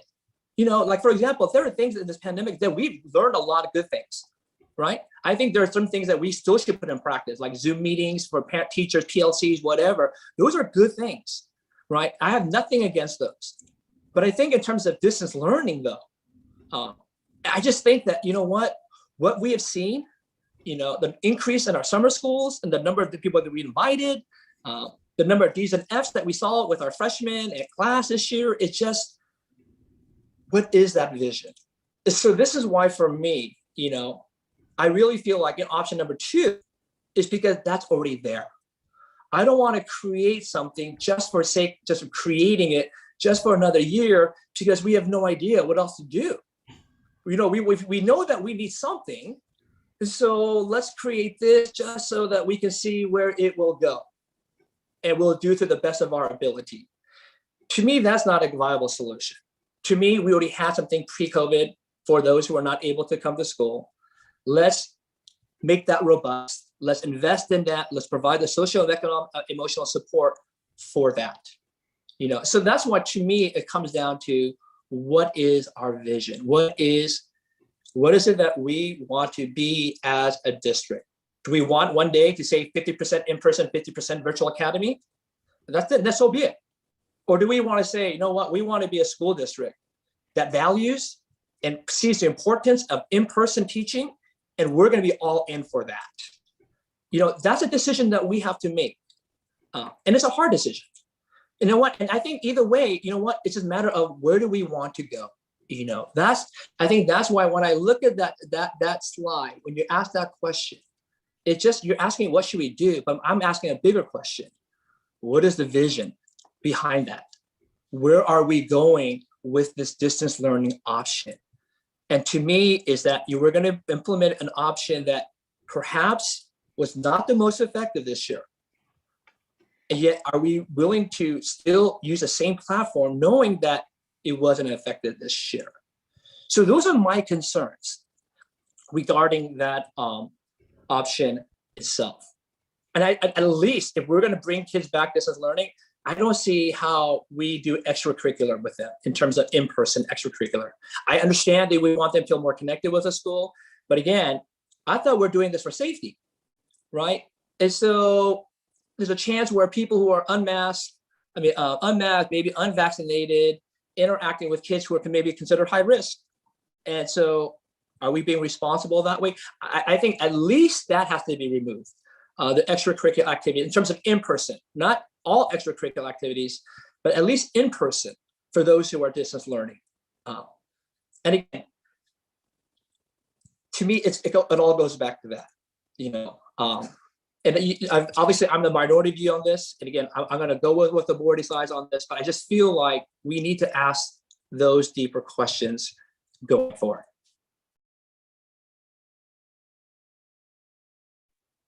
Board Member Park? Yeah, I'd just like to respond with, I think that there's a difference between the data that we've collected in aggregate versus individual. So I just do want to make the point that there's no one size fits all solution for people, right? Like people are different and they learn differently. And there may be, I'm assuming that many of the students and families who've chosen the virtual option, it is for because of COVID, but I assume that there are also some who do to other reasons that like other personal reasons may just find distance learning that it worked better for them last year. So I don't know. I think that blanket, like it didn't work for anyone assumption, I want to push back on that a little bit. And also with regards to extracurriculars, I think that there are probably, like for those who have health like risks either to themselves or their families and are waiting for a vaccine, and that's a decision that those students and their family, their parents, that they should be making. I don't think that the district should be penalizing students for and making that decision for them. So if they are much more aware of their circumstances, their family circumstances than we are, and all of those circumstances are different. So I think that is an assessment that the families should make. And if they are comfortable with their children participating in some activities with proper health protocols, maybe it's outdoors and they're more comfortable with students participating in activities outdoors. I feel like there are so many other factors at play there that we can't just say, distance learning didn't work for any students, and that in-person activities should not be allowed for students who choose the virtual option. But I disagree with you there. I'd say first, Ms. Park, we can't be everything to everybody either, right? What you're suggesting is that we become everything to everybody then. You know what? Why don't we just do this for everybody, here for everybody? We don't do everything for everybody, right? We don't, and we already have an option. My point is that for those who are distance learning, we have an option for if you don't want to be in person, right? We already have that independent study option. So why create a third option when we already have an option for independent study for those who want to be distance learning? That's my simple point, is we already have an option, right? And the other thing is regarding that whole idea, I'm not saying that it failed for everybody, distance learning, but aggregately it has failed. But yet we as a district have to make a decision for the district, right? And so my thing is that we have to make these broad decisions, right? And we have to only go by data. You're right. For some individuals, right, it had been a certain way, but for the majority, it hasn't been, right? And so those are the things that we have to look at. And I think that one of the things that we're going to see when we get the results back from our testing, I'm going to be a betting man saying that, you know what, there was the decline. It's just, I have kids, Ms. Park. I've seen the kids in my home. I've seen my kids' friends in high school. And I'm going to just tell you that the impact is real. Absolutely real. The reason why I'm so passionate about this, because I've seen my kids, I've seen my friends' kids, I've seen kids all over around me that have suffered so much, and that's the reason why I'm saying this, right? There's a reason why we have always said that in-person is the best way. And you're right, but we cannot become all things to all people, right? And that's my point. My point is that the reason why we have this platform was because of a health issue. That's the only reason why we have this platform. Now that the health issue has now been mitigated to a very far degree, if we have no more masks in the fall, then I don't know what's left. But we have a platform that was mitigated because of a pandemic, yet the results haven't been there. I just don't know how we can say, well, let's continue using this platform. It's just mind-blowing to me that, that it just doesn't work that way for me. That's all I'm saying. Ms. Park, I agree with everything that you said. I found that my daughter, who knew that she was going to be an excellent distance learning student and do an amazing job. She's absolutely going back to school next year, but I found that she can do it and she can navigate it. And so 98% of our students looks like they're going to come back for a regular option, and 2% are going to want a distance learning option. So we're arguing for half an hour over that 2% and whether or not we know better than those parents. And my vision is a very responsive district, and not just responsible, but responsive to parent and family needs. And so when Cabinet is trying to come up with ideas to be more responsive to families, we, as teachers, as administrators, we tell parents based on what we've seen of most kids, what we believe and what we believe about the individual kid. But ultimately, those parents have a huge responsibility to their children, and they love them more than any of us. And when they come to us and say, no, my child really needs this, I envision a district that's responsive to that, as Ms. Park was describing. So you're right, we can't be everything for everybody, but we can be responsive. We can, as we discuss diversity, equity, and inclusion, and some of the things we've done where people said, oh, well, you sound tone deaf when you say this. It's not that's not the intent. We're trying to be responsive.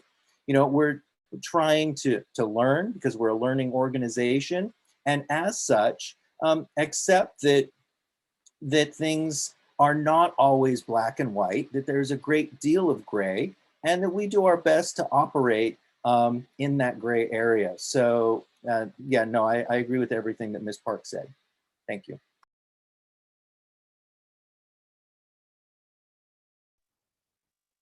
All right, anybody else?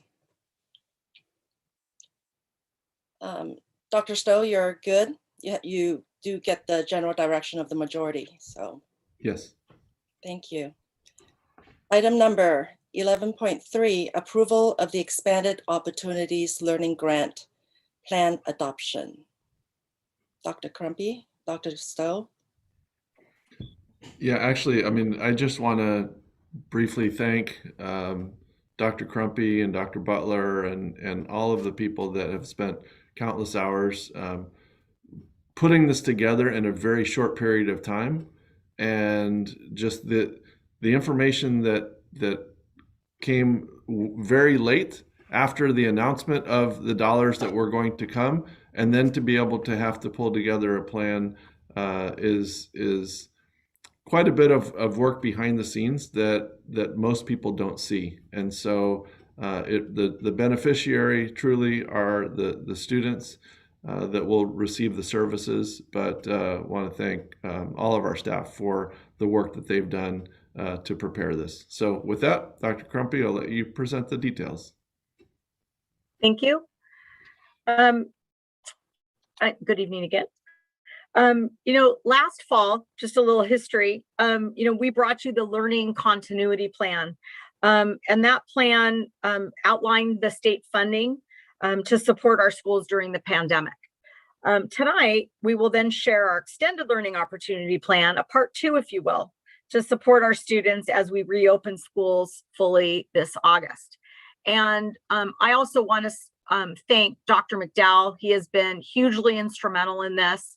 And, as we bring you, multiple versions of our goals and our actions moving forward, we did a lot of listening sessions. You're going to hear about those in a minute.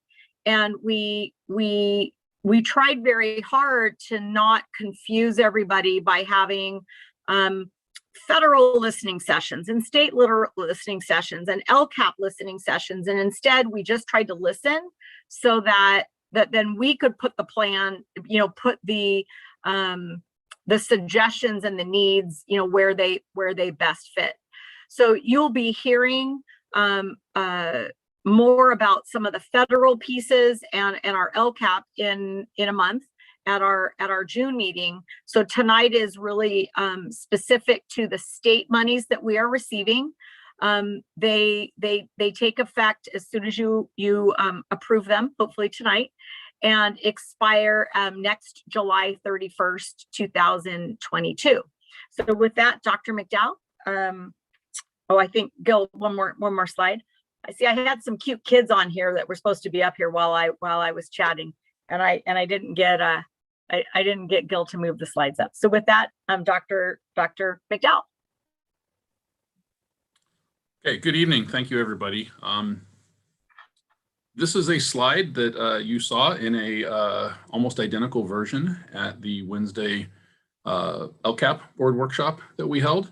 And as Dr. Crumpy said, we didn't have a listening session for AB 86 and then a different listening session for LCAP and then a different listening session for Title I or any of the other funds that we use.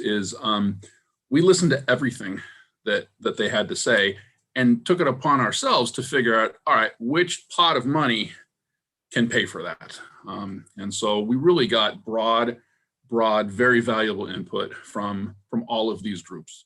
And we believe that their feedback is reflective in the plan we're presenting tonight, as well as the LCAP plan that you will approve in about a month. If we go one more slide. We thought it would be good, though, to summarize some of the key pieces of feedback, particularly feedback that was reoccurring from different groups that really provided strong, consistent themes of the kind of support that folks wanted and needed. And at the top of the list was to be able to reopen 5-day full day next year. That has been pretty clear. And then another one was that there may be some not ready to return and that a distance option would be appropriate. Very consistent feedback on expanding mental health supports and check-ins. And I should explain that word is, you don't always wait for the problems to come to you. And this idea of check-ins is that we are checking in on students, whether it's a teacher, a counselor, an administrator, office staff, that we make ourselves aware of how students are doing. And so that's what we mean by check-ins when we write that. Expanded summer school programs, very consistent piece of feedback. You're about to hear about those.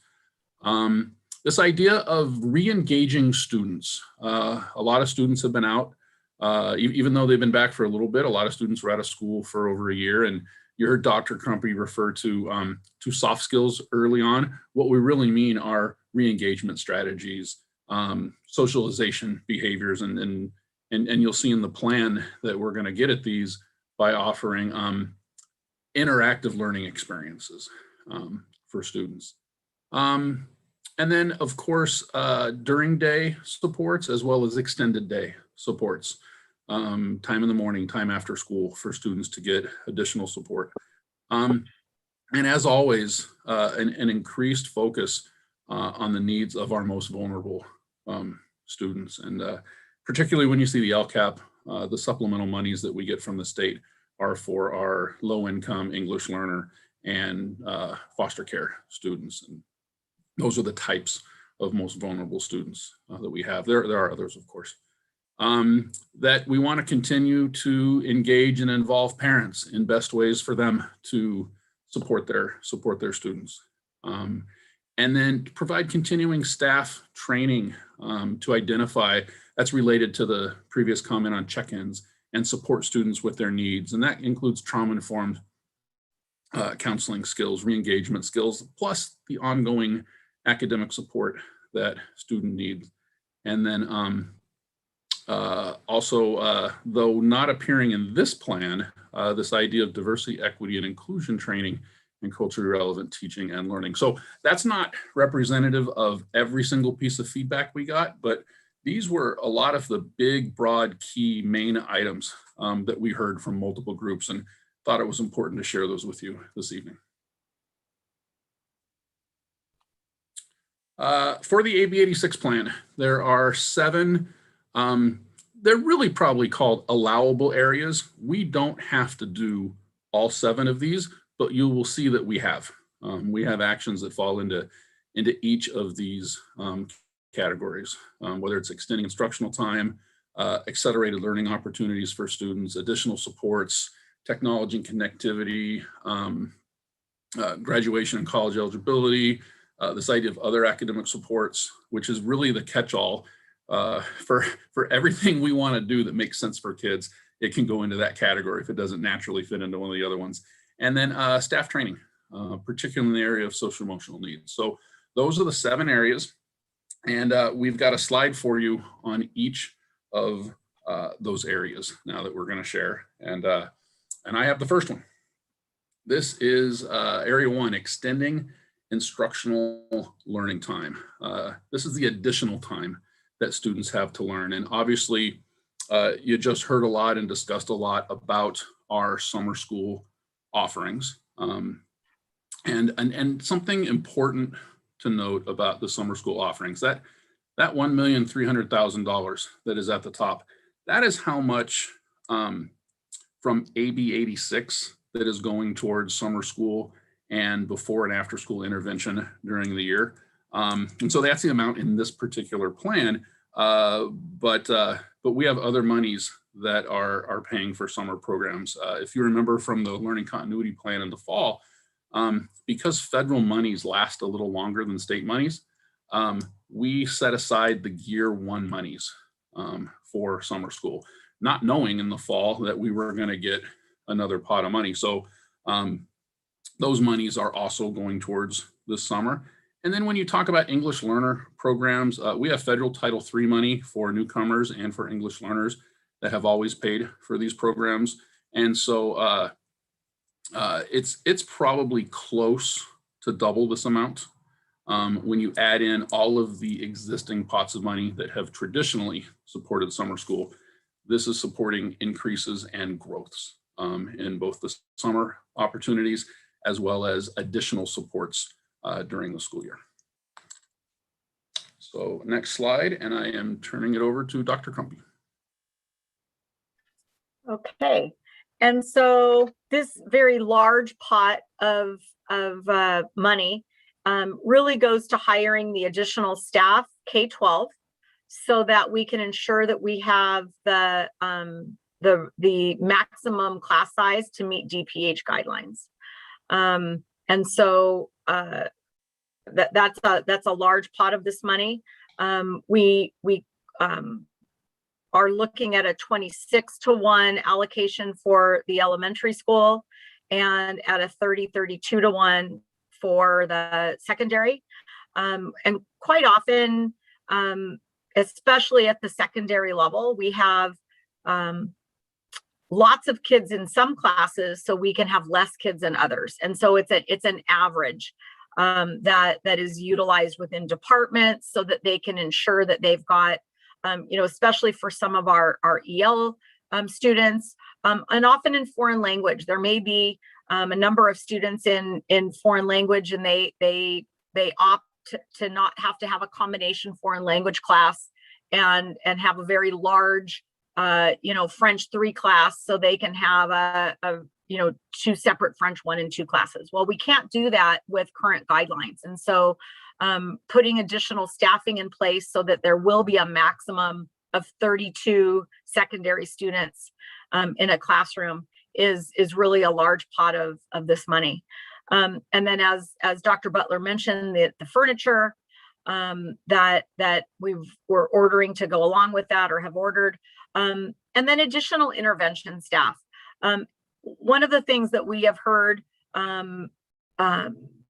quite a lot in our listening sessions is making sure we have those adequate supports in place for students when they return to school. And we know that while summer school is one way of intervention and before and after school is another way, that doesn't really get at kids, at all kids. And when we really want to provide supports for every single student at our school that may need it, we need to do that during the school day, so that we can utilize the kids that cannot attend before school or after school or attend in the summer. We can get them during the school day as well. So additional, this is for an additional full-time staff member at each elementary school, and it is part-time supports at the middle school. Especially important at the middle school to mention, they have intervention classes, but they come at the expense of electives often, because in their 6-period day that is funded, then that intervention class becomes their elective. And so by offering additional intervention staff, it will allow them to not have to do it at the expense of an elective, something that will engage that student back at school, and so that they can have both, and they can have either a 0 period or a period 7 day if they choose. Additional translation services for parents. It's something that we have found that we've always had, but especially with what we've learned through Zoom, that having our translators available for our many meetings, that we have many more parents taking us up on participating in these meetings. So we've put some of that aside. And then our 10% set aside that Dr. Mohammed asked about. And actually I'm gonna talk about that as we transition to the next slide, Gil. Because, and I'm the paraeducator piece that we are proposing is to hire an elementary paraeducator at every school site to really help with these re-engagement of these students, so they can have behavior supports, they can have social emotional learning supports, and our social emotional learning curriculum expansion, which we call it second step, and having somebody that will actually work underneath or with the counselor, and so that there is additional mental health support. It is something that our parent groups and our student groups really talked about the most, was ensuring that we had adequate supports in place to make sure kids are ready to learn and can be supported. You've heard me talk already about some of those soft skills with the parents, and the parents are also nervous that their kids are going to get in trouble when they go back to school. And sometimes it makes me kind of smile. They see the way they've been behaving at home, and they think that that's the way they behave in school, and they say, "Oh dear!" And we know that they behave much better for us at school anyway. But nonetheless, especially our youngest kids, our kindergartners that may not have been part of preschool, our first graders that haven't been at school at all for kindergarten, really needing and anticipating those extra supports needed to provide those kids with the strategies on how one behaves both in school and around each other socially. And so that is how we're proposing that we utilize this instructional aid support, this 10% piece of the AB 86 monies. Additionally, ensuring that we have a full-time counselor at each elementary school, and that focusing on those same things. So behavior intervention and support, social emotional learning, and also that instructional part of the second step, that social emotional learning. At the middle and high school, right now we have some outside mental health specialists that work alongside our counselors, but provide some additional support for kids that need even more help. And so at the high school level, we have currently, this is year 2 of having a mental health specialist. This money would provide for a second full-time. So there would be 2 full-time mental health experts at each of our high schools. Our middle schools right now have 2 days a week of that same support, and that this would then provide for also a full-time mental health specialist at our middle schools for the fall. And back to you, Dr. McDowell. Those first couple slides, of course, were they were the biggest ticket items because they involve significant staffing. But we have a few more areas that we are supporting. These slides are a little more self-explanatory, but we are setting aside monies to continue to provide at-home devices for students to use. Even with in-person learning, there was still at-home work necessary, and if students don't have a device at home or connectivity at home, we will continue to provide those for students. And we are going to continue with the teaching and learning tools that we had purchased this year with our first round of relief monies. The teachers have found them not just good for distance learning, but really good for ongoing learning. And so this pot of money will cover student connectivity, student devices, and a continuance of what has been so successful this year with online teaching tools. The next area is support for credit deficient students to complete grad requirements and increase college eligibility. So this is going to support an even larger scope of summer credit recovery at all 5 high schools. And it will allow them to continue during the school year for in-school year credit recovery. There isn't any reason to, for example, save a first semester F till the summer to repair it. That can be done right away as soon as we know. And then it isn't just Fs that they'll focus on. Students are not college eligible with Ds, even if they have met grad requirements with a D. They have not met college requirements. And so to increase college eligibility, there will also be some grade improvement for core courses. And this is something that the high schools are good at, something that they have been doing for years. And this is going to allow them to expand the scope and the number of students that they are able to serve.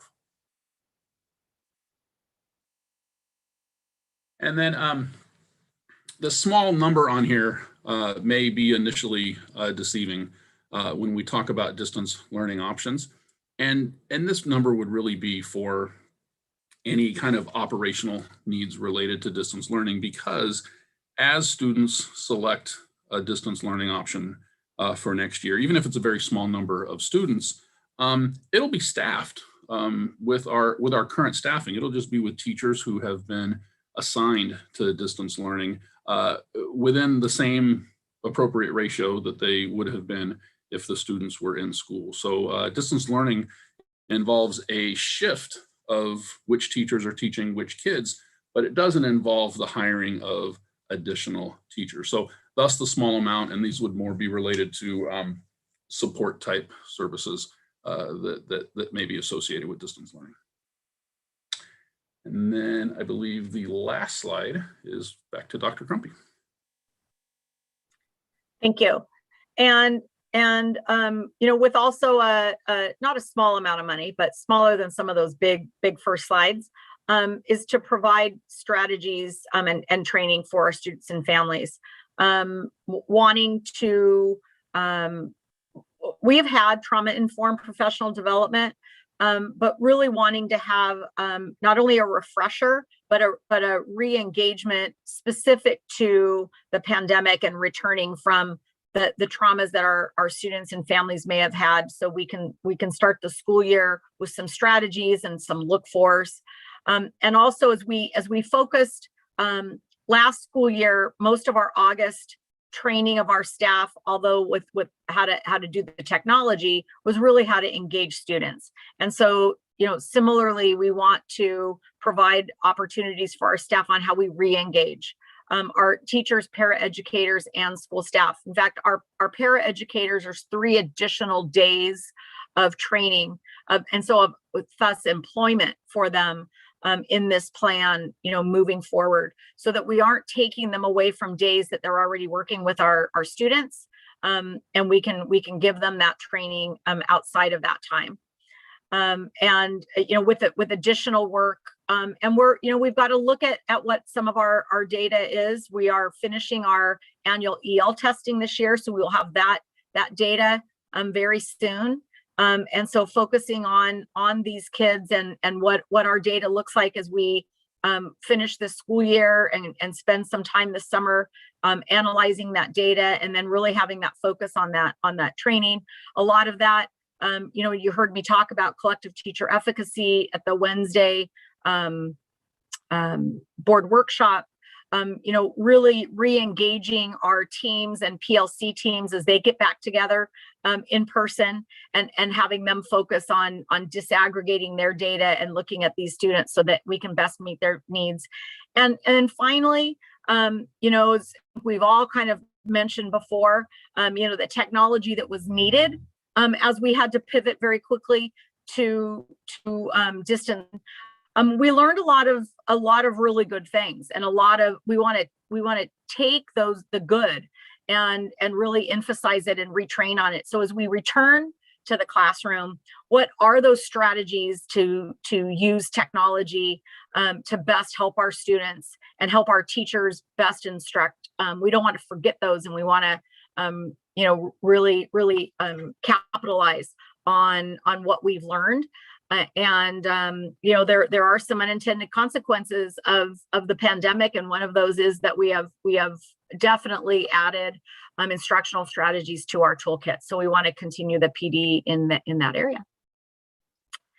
And with that, I have to admit, we photoshopped this. This was to hopefully that we can kick off the first day of 5th grade next year for this student, and it won't have to be a virtual picture, and it can be in front of their in front of their real school and not in front of their house next year. And so with that, we'll take any questions that you have. And Gil, I think you can stop sharing.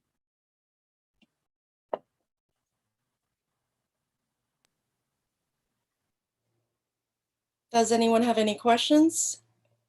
Oh, okay. Dr. Gerson?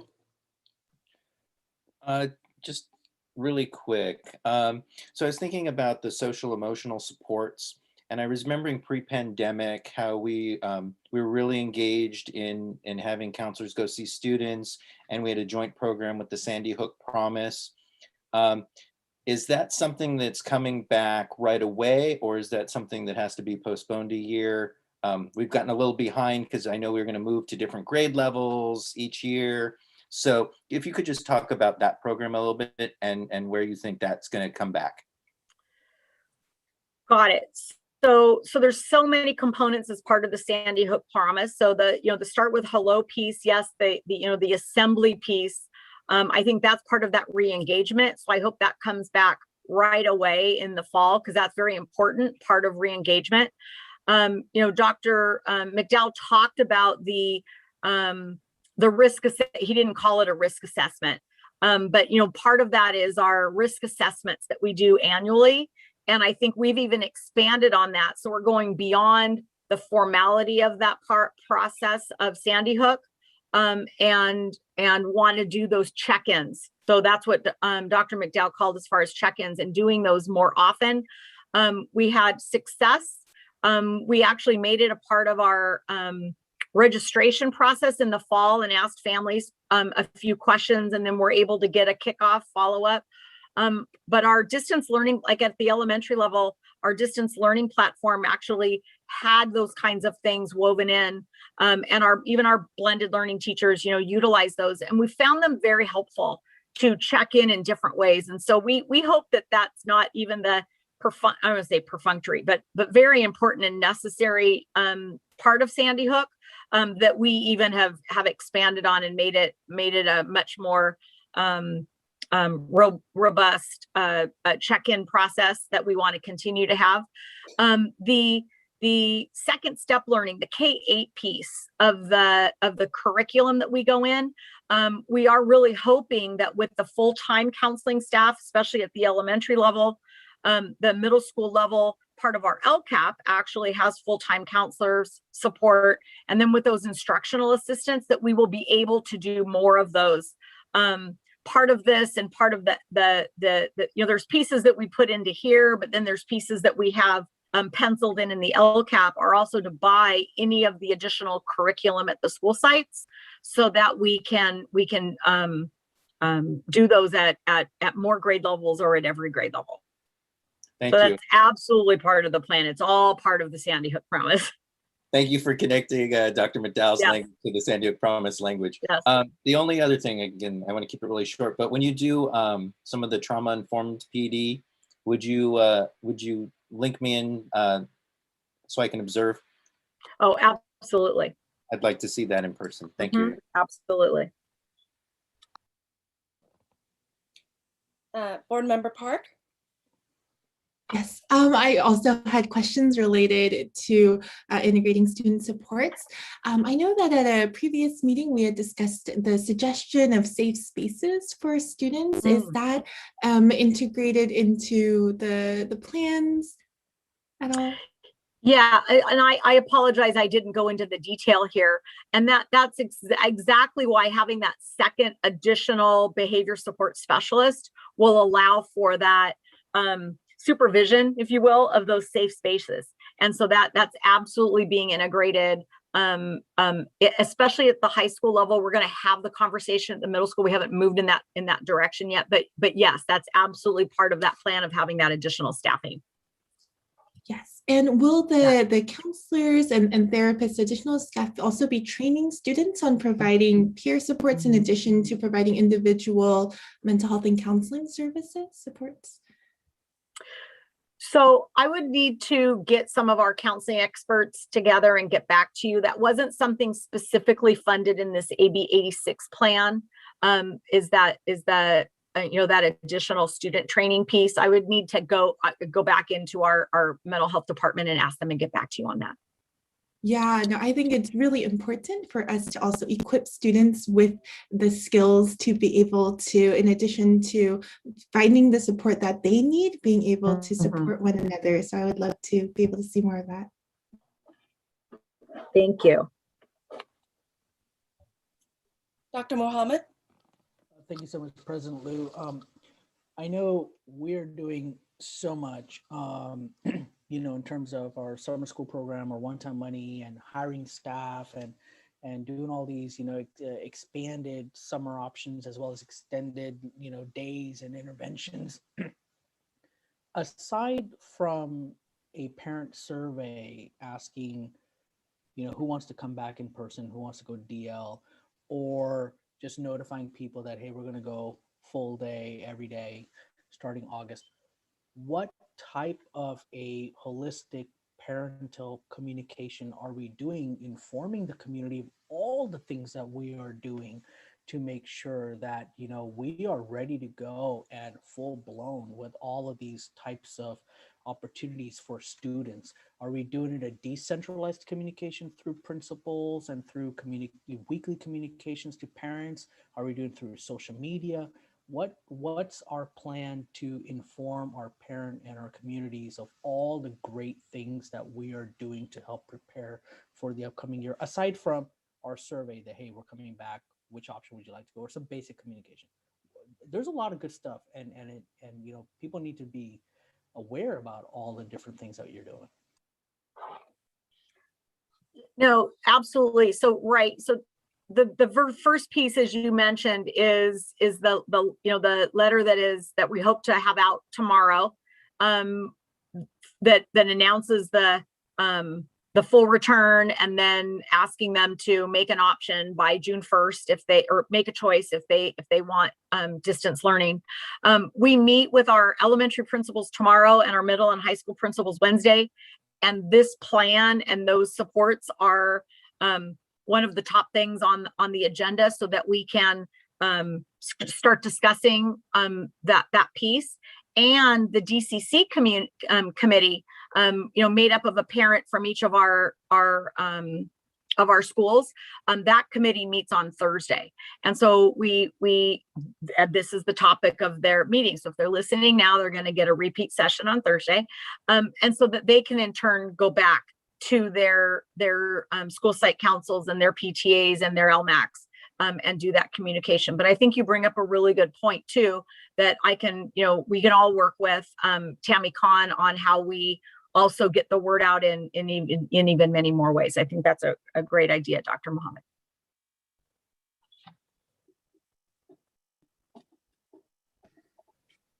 Was that a hand raised, Vice President Han? Okay. Yes. So I have a question. Again, that distance learning option, $100,000. Can you explain again why it is so little?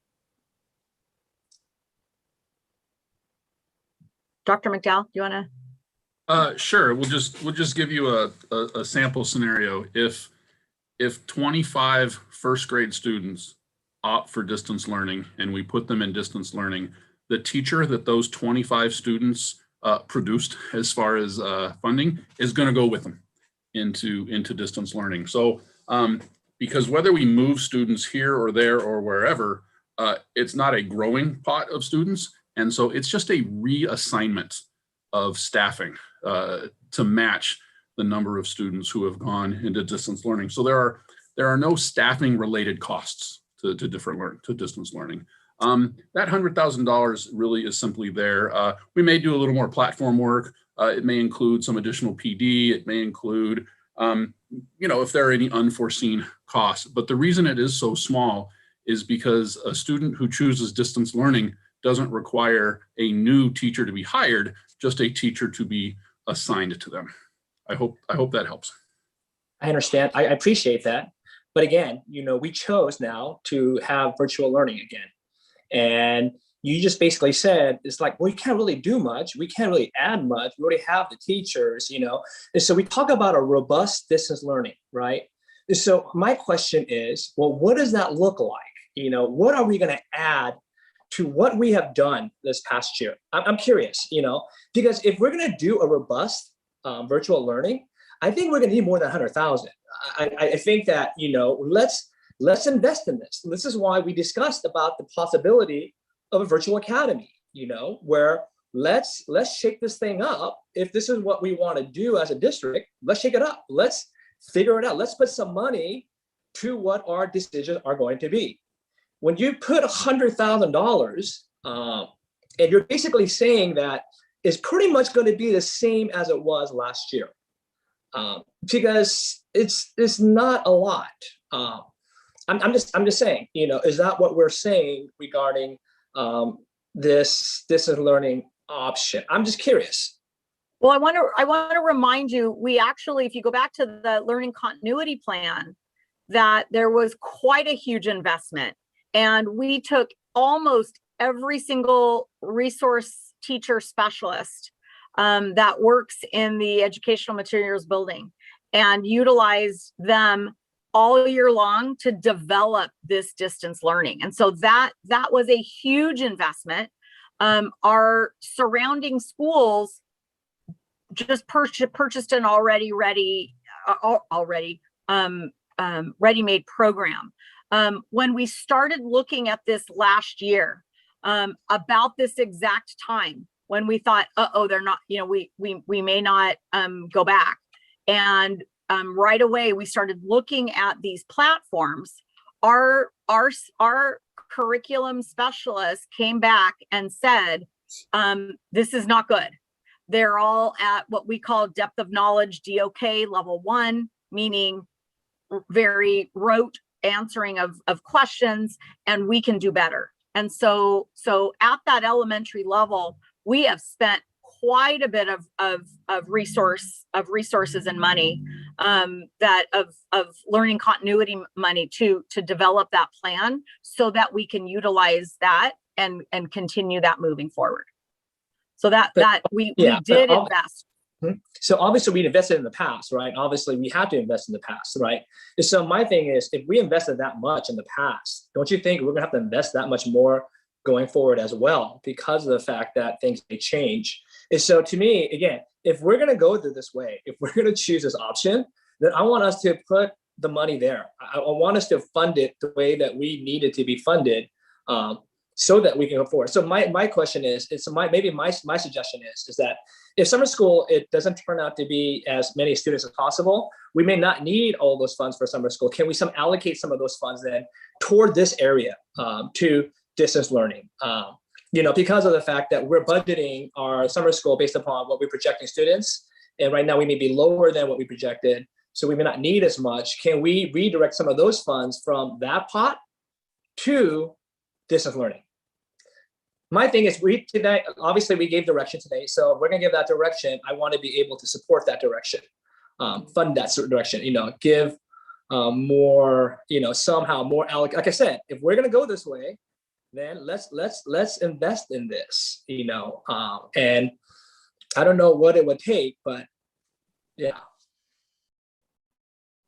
Yeah, we can always relook at reallocating unspent resources into different areas, as long as we're hitting those 7 permissibility or requirement areas that Dr. McDowell spoke of.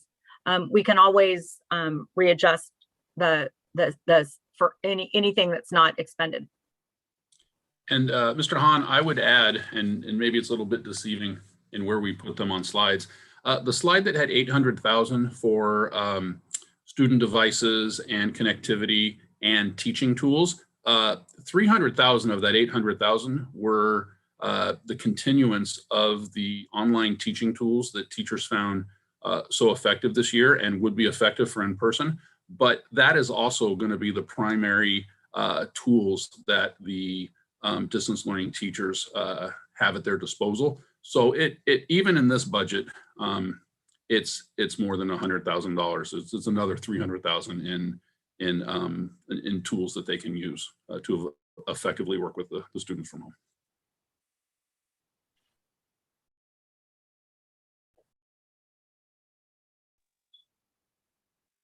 Well, thank you very much for your presentation. And if there are no more questions, I can use a motion to approve the Expanded Opportunities Learning Grant Plan. I will move that motion. Somebody second it? Thank you. Dr. Mohammed. Okay. So roll call vote. Dr. Mohammed. Yes. Ms. Park. Aye. Dr. Gerson. Aye. Mr. Hahn.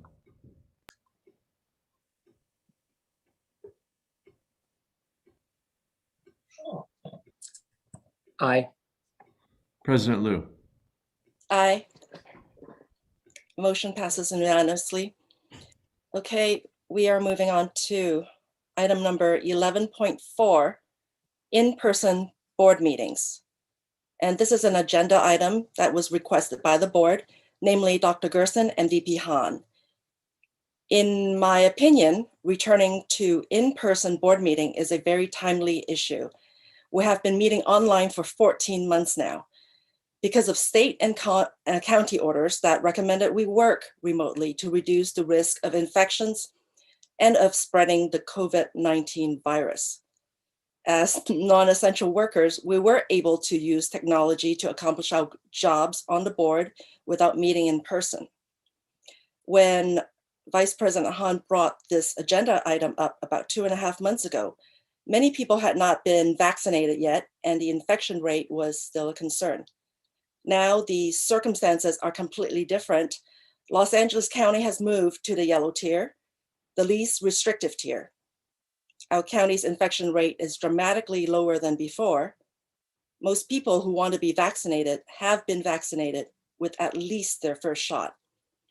We have better control over the spread of this dangerous virus and are nearing the end of this pandemic nightmare.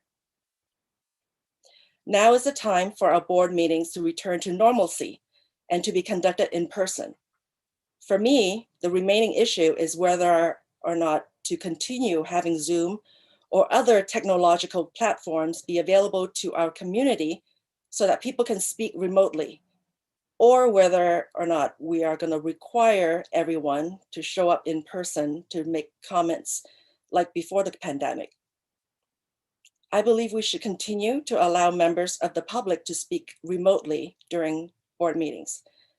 Technology has made it easier for members of the community to exercise their First Amendment rights and to express their views during our meetings. That is a good thing. We should always strive to encourage public input. And with that said, if Dr. Stowa and Mr. Mara, if there's anything you can do to make that possible, it'll be greatly appreciated. Thank you. Hello, Mrs. Liu. Yes, I thought it was the appropriate time for us to bring this back.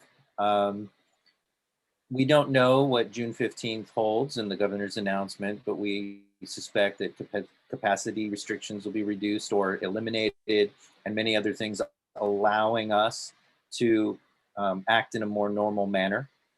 And I think that July would be a good time for us to return to in-person meetings as well.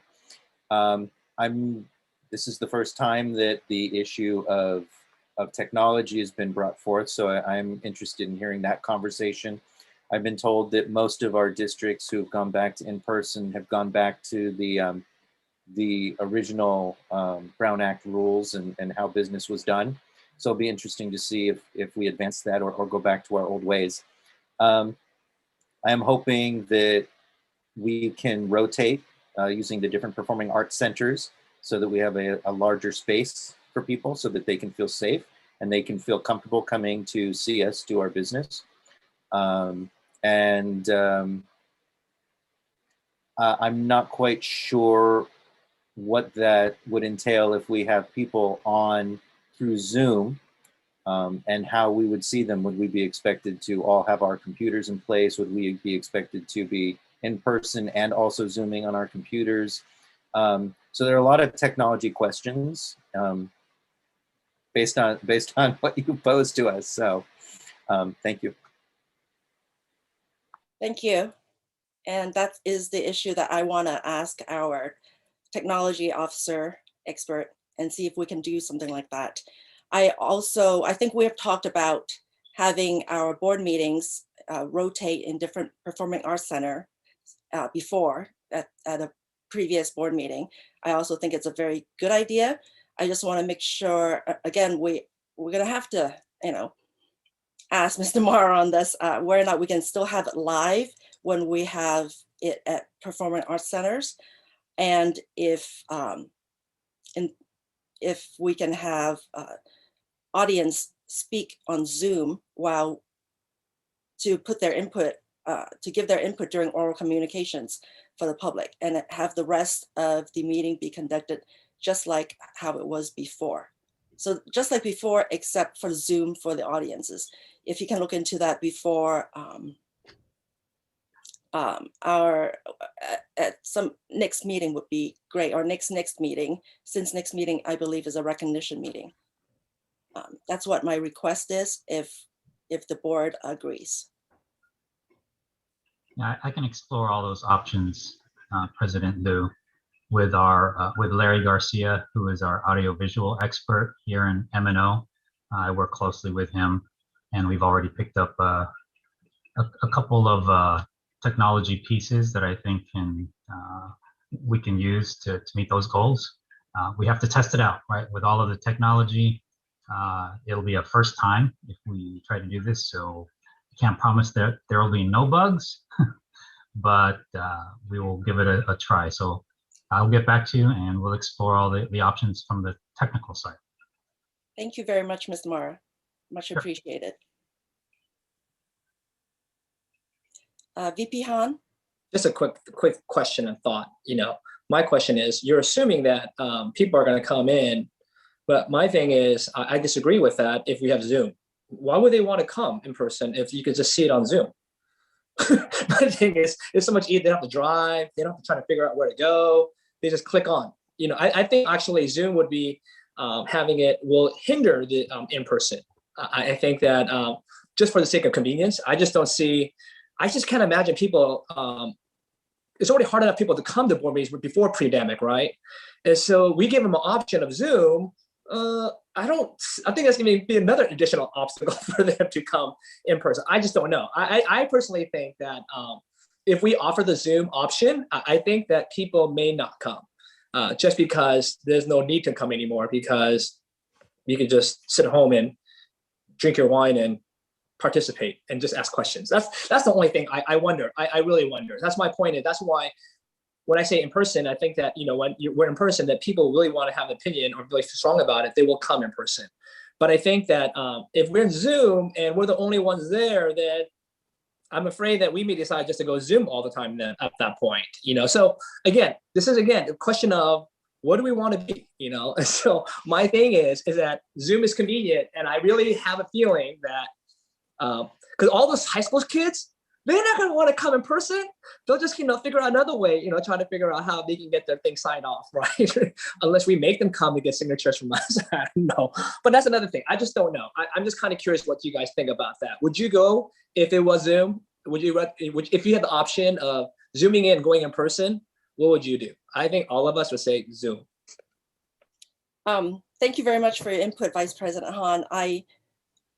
My proposal is for all of us to go in person like before the pandemic, except that if people want to make if the public wants to make oral communications, that they be allowed to go on Zoom, because I really believe that it is good that we make it much easier for people to stay home and be able to speak their mind and give us their opinion or suggestions on whatever topic it is.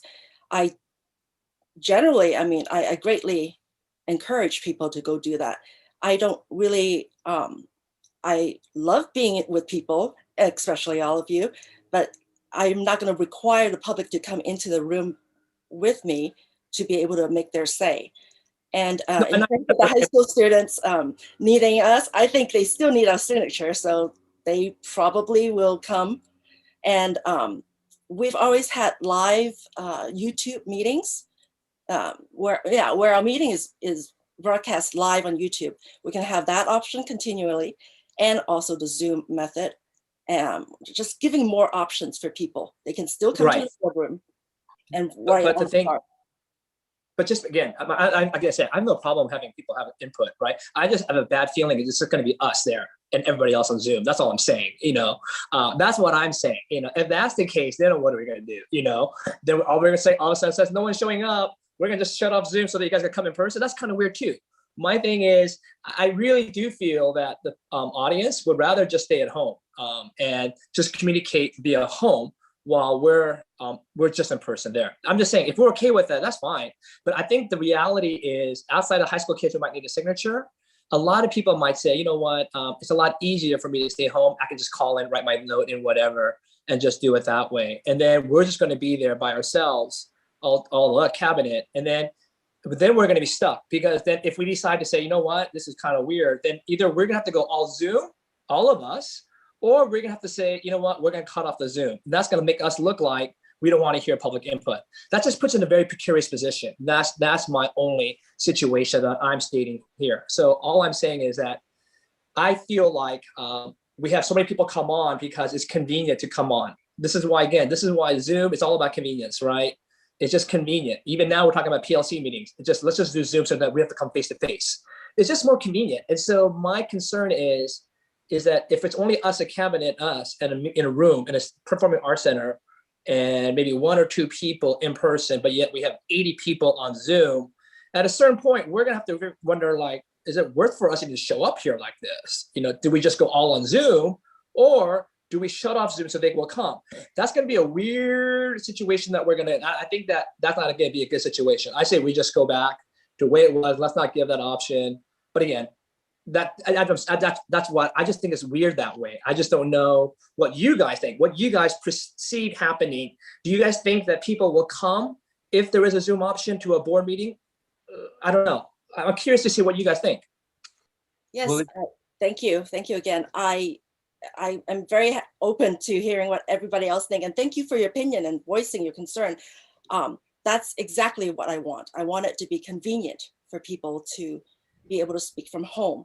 We, the board members, and thank you, cabinet members, will be in person at the district office. But this is exactly what I wanted for the public to not need to come, get in the car and drive over to us and show up in person, and definitely wear pants before they can come speak. So. Well, I was going to say, Mr. does bring up an interesting point on should there be some personal responsibility for attendance in presentation. I think that we definitely should consider an ADA allowance, that there are some people that, as far as access, we do need to make. We now have new accommodations that we could make, but Mr. Hahn does bring up an interesting point of, do we have any personal responsibility of attendance when we participate in this type of democracy? Yeah, that's exactly what I want. I want us to still come in and for it not to change just like before. But the technology might not even be available for us to go live and have Zoom and have regular camera and YouTube at once. So I would really, for me, I leave it up to the experts. Dr. Mohammed? Yeah, thank you so much, President Liu, to weigh in. So first of all, I think it's very exciting to also talk about coming back in person and to be with all of you. I think it would be my first board meeting with you in person. So I'm actually looking forward to that than just to kind of see a 2D image of you on my screen. So I'm looking forward to that. So thank you so much. I think July, Dr. Gerson, you kind of mentioned July as our first meeting. And President Liu, I think that's fine. I have no objections to that. And I think that might be a good starting point, given that, you know, we are also thinking about a full in-person for August. So might as well we come back in July and kick off the year. So what a great time for that. And I think the rotation at the high school performing arts, I think that's great too. I know that the boardroom is under some renovation, so that can still happen in parallel while we're also rotating and kind of stepping foot into our high school campuses. So I think that's a great thing as well. As far as the technology, you know, I love the arguments for and against it. I think there's merit on both sides. And I think that, you know, when we talk about, and Ms. Park, you know, you come to mind because you mentioned a lot about this, so thank you so much. But the notion of sometimes equity as well, right? For parents and community members who are working long hours and who really want to speak to the board, but may not be able to travel to a board meeting, may still want an opportunity to have a comment here and there on an issue that may pertain to them. And so what kind of barriers are we, or will we be putting up if we were to only require them to come in person? And so maybe just some things along those lines that we should think about, especially when we're talking about equity for our students. What kind of equity do we expect or should we establish for our parents in our community who wish to access the board in whatever capacity they wish to do so? So Ms. Park, that you know, I always, you know, you mentioned a lot about that. So thank you so much. That thought came to mind as, you know, you guys were kind of talking about this. So I think where I'll kind of leave this discussion is maybe with staff kind of looking at some other, you know, districts to kind of see what the best practices are, those perhaps that have started to go back in person, and what kind of learnings they've had, what kind of you know, tools that they're using and how they're conducting business, and what can we leverage from their success that we can start to emulate in our district. So thank you so much for the opportunity. Thank you, Dr. Mohammed. Yes, I'm also in support of having in-person meetings with all of the board members and cabinet, and simultaneously having the option for the public to not only watch the meetings, but also to provide comments virtually. So I would love to see how that could work, like President Liu was mentioning. Another thing that I've tried to explore a little bit is the would it be possible for us to hold our board meetings not on district property? So I think it's great for the summer for us to rotate around the different performing arts centers at our high schools and to be able to be more accessible to our school community. But I know that the board bylaws, Dr. Stowe and I took a look at it, it does say that it does have constraints on having board meetings on district property, but I do think that there is, with addressing Vice President Han's comments in terms of like who's going to come to the meetings, I think it would be great if we could find an option or a way for the board meetings to be held at other community-based centers or other places that are not our district property and where people are already convening, and have the opportunity to meet people who may already be there for other reasons as well. So I'm not sure if this is possible even, and I think that Dr. Stowe is going to see if any other districts have experience with this, but that is perhaps one way to make sure that we are getting in-person attendance and we're getting the value that we want out of our board meetings, not only in being able to get through the agenda items, but to be available to the public and to be able to message that it's not about the public coming to wherever the centers of power are, but it's us going out to the community. Yes, I definitely agree to that. I think it's a good idea, as Dr. Gerson mentioned earlier, and myself. I think everybody, I believe, we would like to be able to go to different venues at different locations other than the district office property. And that's would be great if staff can look into that and see what we can do possibly, and still have the meeting be conducted live, available on YouTube like before, or Zoom. And of course, wherever we are gonna be meeting in person, people, audience, community members who wanna come in person also would definitely be able to be allowed to come and make their comments too if they wish. Dr. Han, Vice President Han? Close. I think, obviously I like the idea of community places too. The only issue that I really think technology is going to be an issue. I think bandwidth, I think that's going to be hard. It's going to put a lot of a burden upon Gil, I guess. And then not only that, we got to, once we pick a place, then we got to determine, and we're going to set the place in our board meeting. And then we got to verify that whether that place can do it or not, Wi-Fi. And then we're gonna have to come back to another, if they can't, then we're gonna have a special board meeting and say, hey, by the way, we're gonna change our location. I don't know how that's gonna work. That's the challenge I think we're gonna have with technology, because we're doing Zoom, we're gonna do YouTube, we can and then not only that, because you gotta think about sound, because again, at our church, we do Zoom, right? And we do live stream at the same time. And so the challenge is always you gotta bring a whole sound system in too, because you gotta connect that sound system into your live stream to your computer so that everything can work. So that's why technology is going to be a funny thing regarding that. I'm just wondering how, like you said, will that be possible? Yes, we're going to have to defer to the expertise of our Mr. Mara. Sorry for giving you more work, but let's see if we can do that. That's one issue, whether or not we can do Zoom audience input while we have the camera on YouTube. And the second issue is whether or not we can do live meetings at different venues, such as other places, auditorium places, or our Performing Arts Center. So I see those two issues as the ones that we're looking at right now. Vice President Han? Dr. Stowe, just out of curiosity, out of just like a point of order here, since the agenda item was discussing coming in person, was the agenda item, but technology was added. Do we have to make two motions on this, or is it just one? No, because they're two separate items. That's why. This really is just discussion, and okay.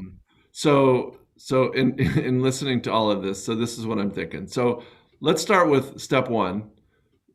From what I'm hearing, in-person meeting, July 12th. I'm going to recommend the Torrance High Auditorium because it's close to here. We can kind of work out the bugs, technology, and see what's possible. And then, but how about at the June 21st meeting, we'll bring kind of an outline of a plan of what it would look like in person on our property first. And then I think it's a different discussion of the board of, what other kinds of locations, because we have our board meeting calendar set. So we know throughout the year the dates that we're going to meet, barring any additional special meetings like we've had to do quite a bit this year. And then, that's a separate conversation with the board is, okay, talking about locations. Let's try the first few over the summer with, in our performing arts centers. I think we can at least, we've only got one scheduled in July and one in August. So I just don't know what the board's thought is on how many locations and we have 2 a month in most months. And so do we look at one here at the district office and then maybe one somewhere else? I don't know, but we can maybe continue this conversation at the June 21st meeting. But again, with the focus of July and August in person on TUSD property in one of the performing arts centers, my recommendation, again, just for convenience for us to kind of be able to work during the summer and just have something here at Torrance High, which is close to the district office. And then maybe the other one might be at one of the other performing arts centers that you designate on June 21st. Exactly. Thank you. Oh, VP Han? Yeah, just a quick question, Dr. Stowe. Then, every time we have this Zoom board meeting, you make that announcement, the Brown Act announcement.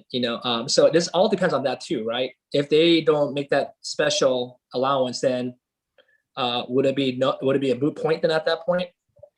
Well, the board bylaws on meetings does have an allowance for teleconferencing. That just requires a quorum of the board to be at locations within district boundaries. So, the fact that we're conducting the entire meeting as a teleconference is part of the governor's order. So, I'd want to take a closer look at the board bylaws. But as long as you as a board are meeting in person, how we stream and how we get additional public input, that's the question. Is what is the desire of the board as to getting information and input from the public and parents via some other technology while we're having an in-person meeting. So they're two separate things. I think as long as we're meeting in person, we're in compliance with the Brown Act.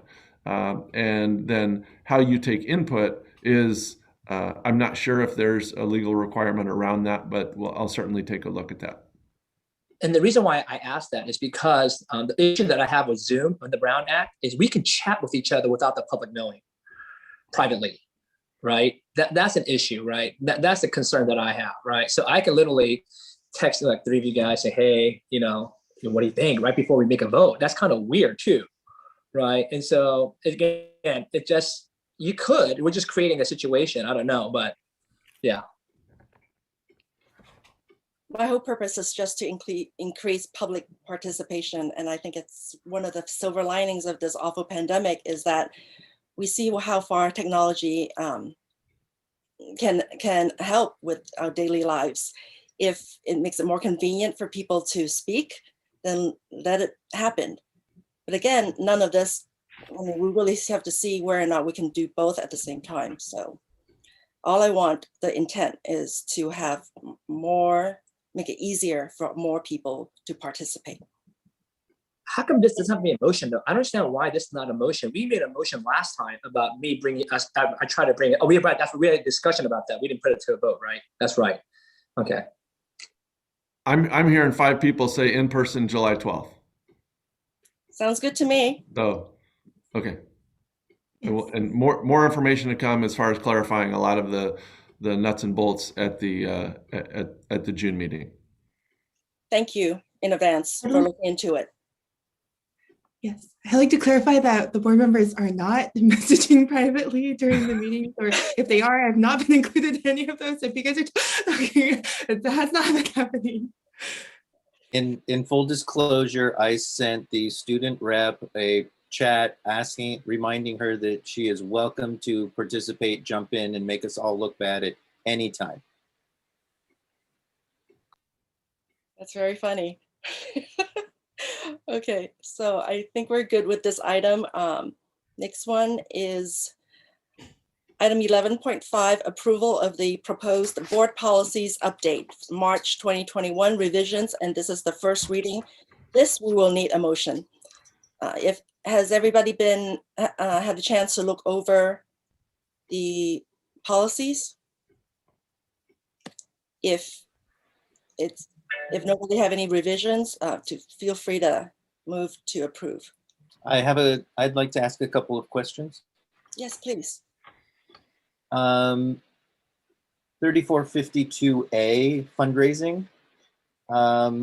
It says, at the beginning of each school year, each principal or designee shall submit to the superintendent or designee a list of the fundraising events that each student organization proposes to hold that year.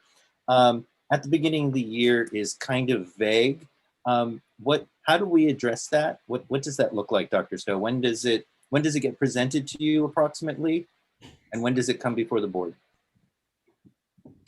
So the schools do need to submit, and they submit it to the senior director's office, the intended fundraisers, and sometimes they happen, later in the year. This is something that we put in place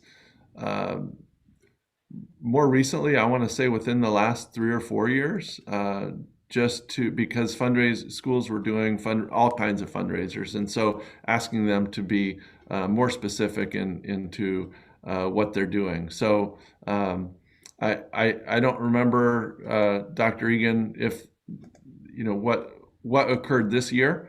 We could certainly get information to you on that, but I do know that we are limiting the number of fundraisers that we're asking them to participate in and send those to the senior director's office.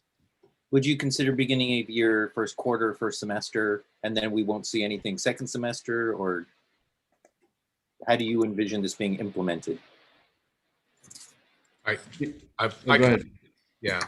So this item can be added to if a specific cause or fundraising need is determined worthy, or essential and needs to be added to it. So it's a comprehensive list at the start of the year that then allows for those activities throughout, and then could be amended, and typically is amended as the year goes.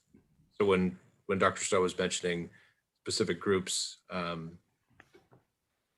a redo of all of this a few years ago, that had to do with the fact that it was student funds being generated to be donated to a specific cause as a monetary donation. So that was then an action that the board took to approve a smaller subset of that. So schools could then kind of work together and not have every single small club working on a special board approval permission for something like that. Dr. Egan, on the next page, it says the superintendent or designee should develop internal control procedures to safeguard the organization's assets, promote the success of fundraising ventures, provide reliable financial information, protect employees and volunteers from accusations of impropriety, and reduce the risk and promote the detection of fraud and abuse. And I know that I have never seen anything at the ASB level, which is what does this only apply to ASBs, or does this also apply to booster clubs? These would be ASBs. Okay.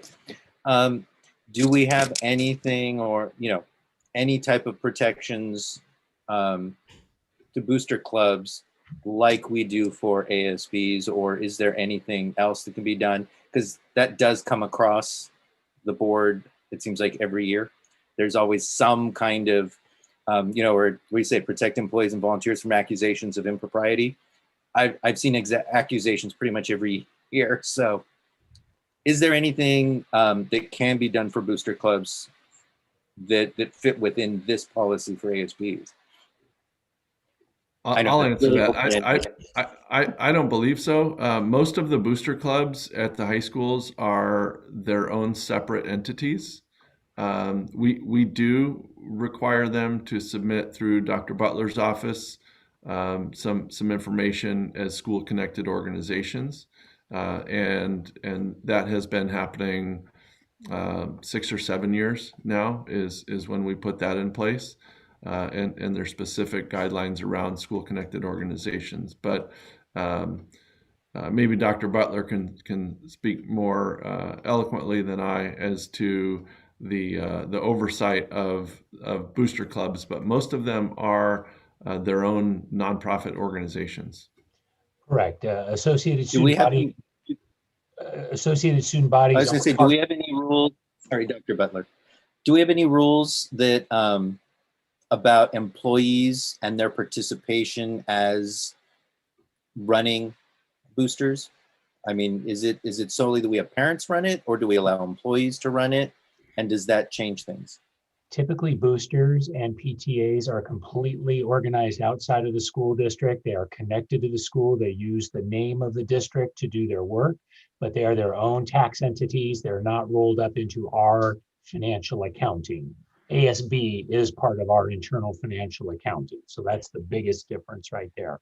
So then really it's each individual booster organization, PTA, what are their guidelines for membership and running those organizations, but that is outside of our purview. Thank you. Not more eloquent, just different words.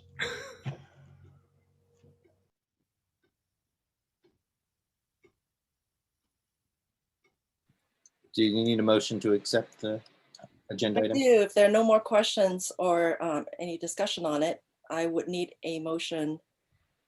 I that we adopt agenda item 11.5. Second. Remember, are you can waive the second reading. So if there's something in here that you want to bring back for a second reading, we will. But that's your option as a board. Oh, did I have to make that motion first? Yes.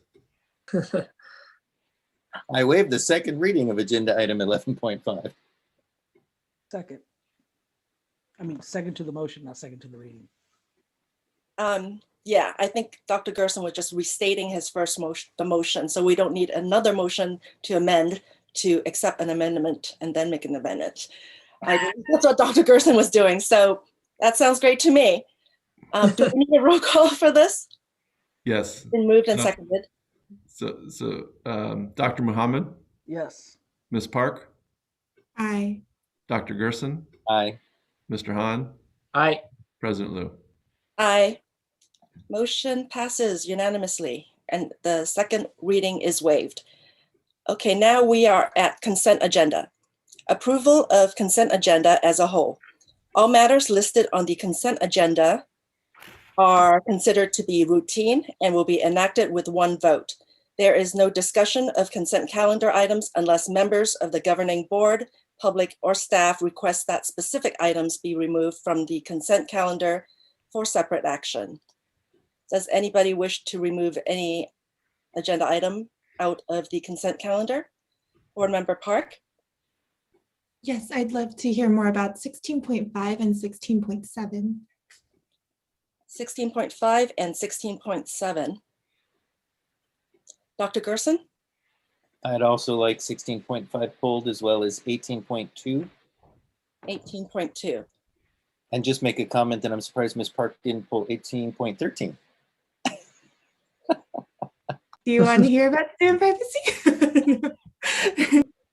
I never get tired of hearing you talk about student privacy.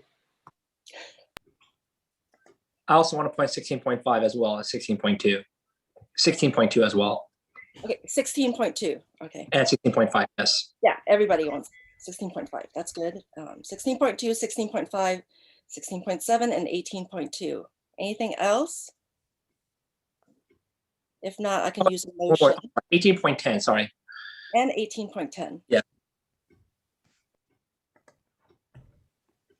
Is there a motion to approve all consent agenda items except for 16.2, 16.5, 16.7, 18.2, and 18.10? So moved.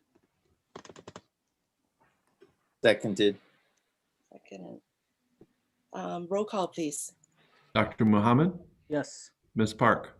Aye. Dr. Gerson? Aye. Mr. Hahn? Aye. President Liu? Aye. Motion carries. So 16.2, approval of new high school course outlined for introduction to data science.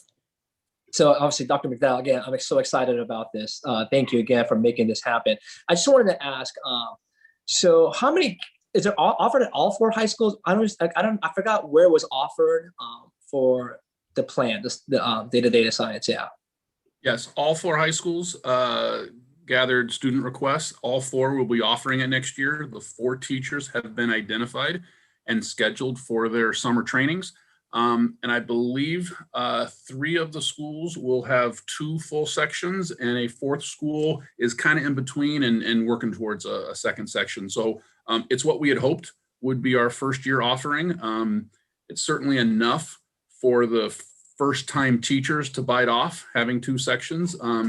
But I think this may be something that grows in future years. So you'll offer more expanded courses related to data science, you're saying? Or what do you mean by? Well, both. I don't know if you remember in the presentation, we offered up several pathways that could begin with data science, but also it may be a class that grows as far as numbers of students that are interested. And all of our high schools are prepared to match their course offerings with the demands of the students. Thank you. Any other questions? I think later on we can, after we go through all these items, we can just have one motion approving these 5 holdout items. Okay, now going on to 16.5, approval for education elements to provide diversity, equity, and inclusion leadership series.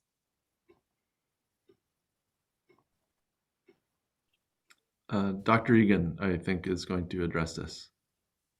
Yeah, I just was waiting to see if there were specific questions. I'm sorry.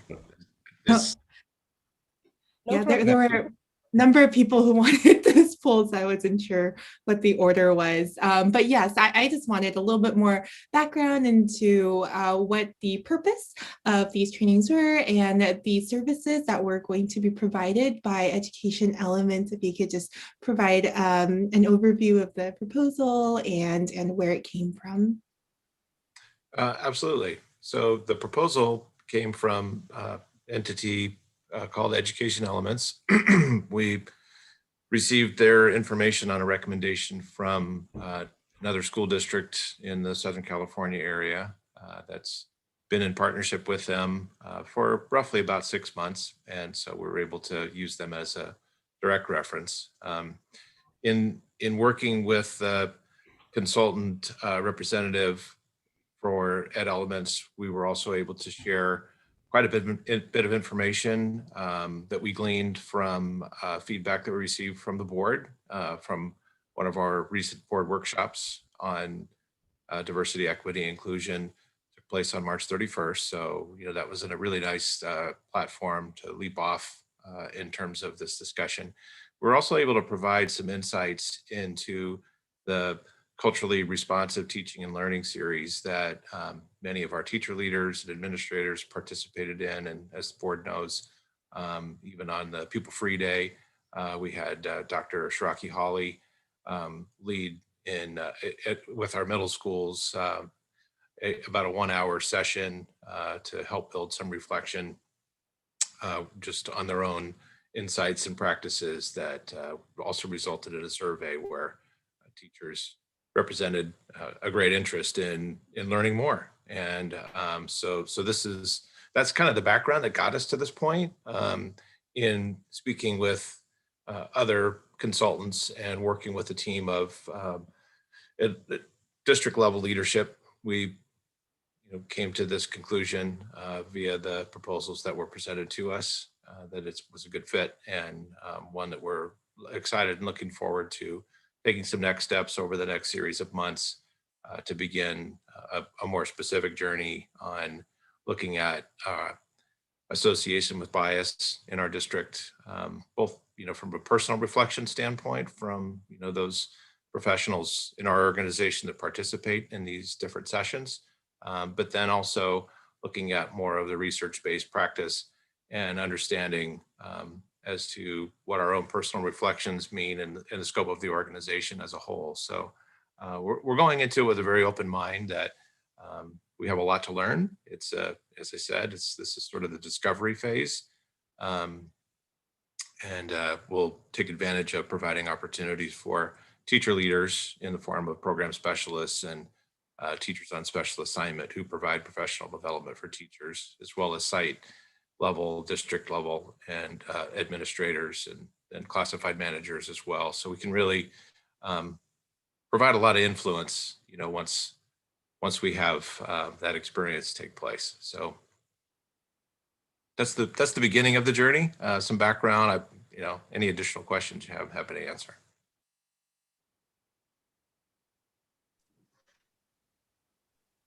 Mr. Han? I just a quick question, Dr. Egan, is that what is the goal? I'm trying to understand what is the goal. Like, what would you like to see happen regarding this? I'm kind of, again, just trying to see the big picture of what we're trying to accomplish, because obviously we want to see whether or not that using that as a metric to see whether or not we're progressing to a certain goal. I'm kind of curious. Well, I'd say the goal really amounts to, it's hard to say, the long-term goal of this, quite honestly. I mean, we want to be, a optimally, responsive community of educators. I think that's the ultimate goal. And, just certainly it's being open-minded to the fact that, we may have some gaps in that, whether they were intentional or not. It's just about building that understanding of what those things might be, where our growth, can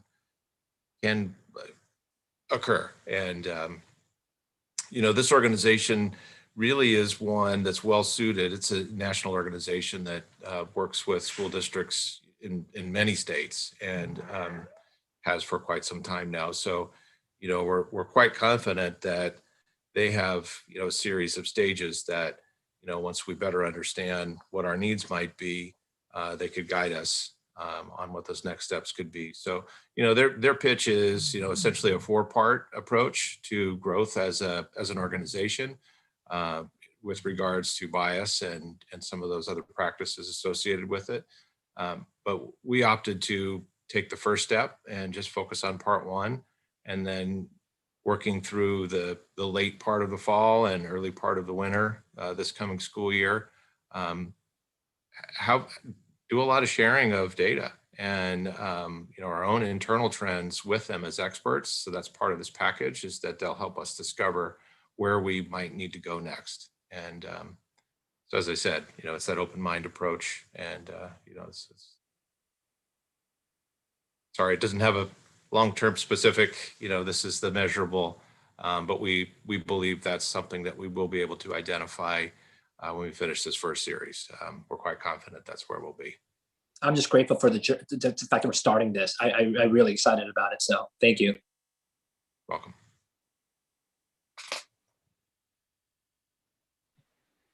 Okay, 16.7, authorization to approve the purchase of a district license for NEPRIS and U-Science to support the high school CTE program. Yeah, also just similar questions about, is this new? What are the services that we're going to get from these licenses, and how what is the goal in terms of improving our CTE program? Yeah, so the U-Science, so both of these are new. And prior to this board approval and this expansion within our Career Tech Ed program, we had to look elsewhere for the certification. So sometimes El Camino College helped us. There's actually a place within the city of Torrance and downtown Torrance where we could have kids take their certifications. And so this will allow us, and it's used to be called Precision. It's now just changed names to U-Science. So I know that's the second item. I'm kind of going in reverse order, but this allows us to have that. And then why this is so important to CTE is as kids complete these courses, these are work industry accepted certifications that then help them become interns and apprentices, and then leads them into the job market. And so really excited about that. And then NEPRIS it then extends so that in this software that helps kids find mentors that align demographically, and helps them with externships and internships and connections. They can be mentorships virtually. They don't have to be, within the South Bay even. and so we're really excited about this opportunity. So so in addition to the certifications, we can help place kids with a mentor in their career area, but also possible intern and externships that will open additional possibilities for them.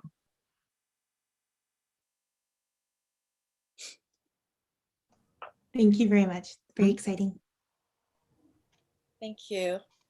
18.2, notification that Torrance Unified School District schools and facilities remain subject to ongoing COVID-19 emergency conditions. My question is at what point are we no longer going to be in emergency conditions? When does that conversation begin? So this is to allow purchasing that doesn't go through the same competitive bidding if necessary for purchases during COVID-19 conditions. We've done a couple of them under this in the entire time that we've had it.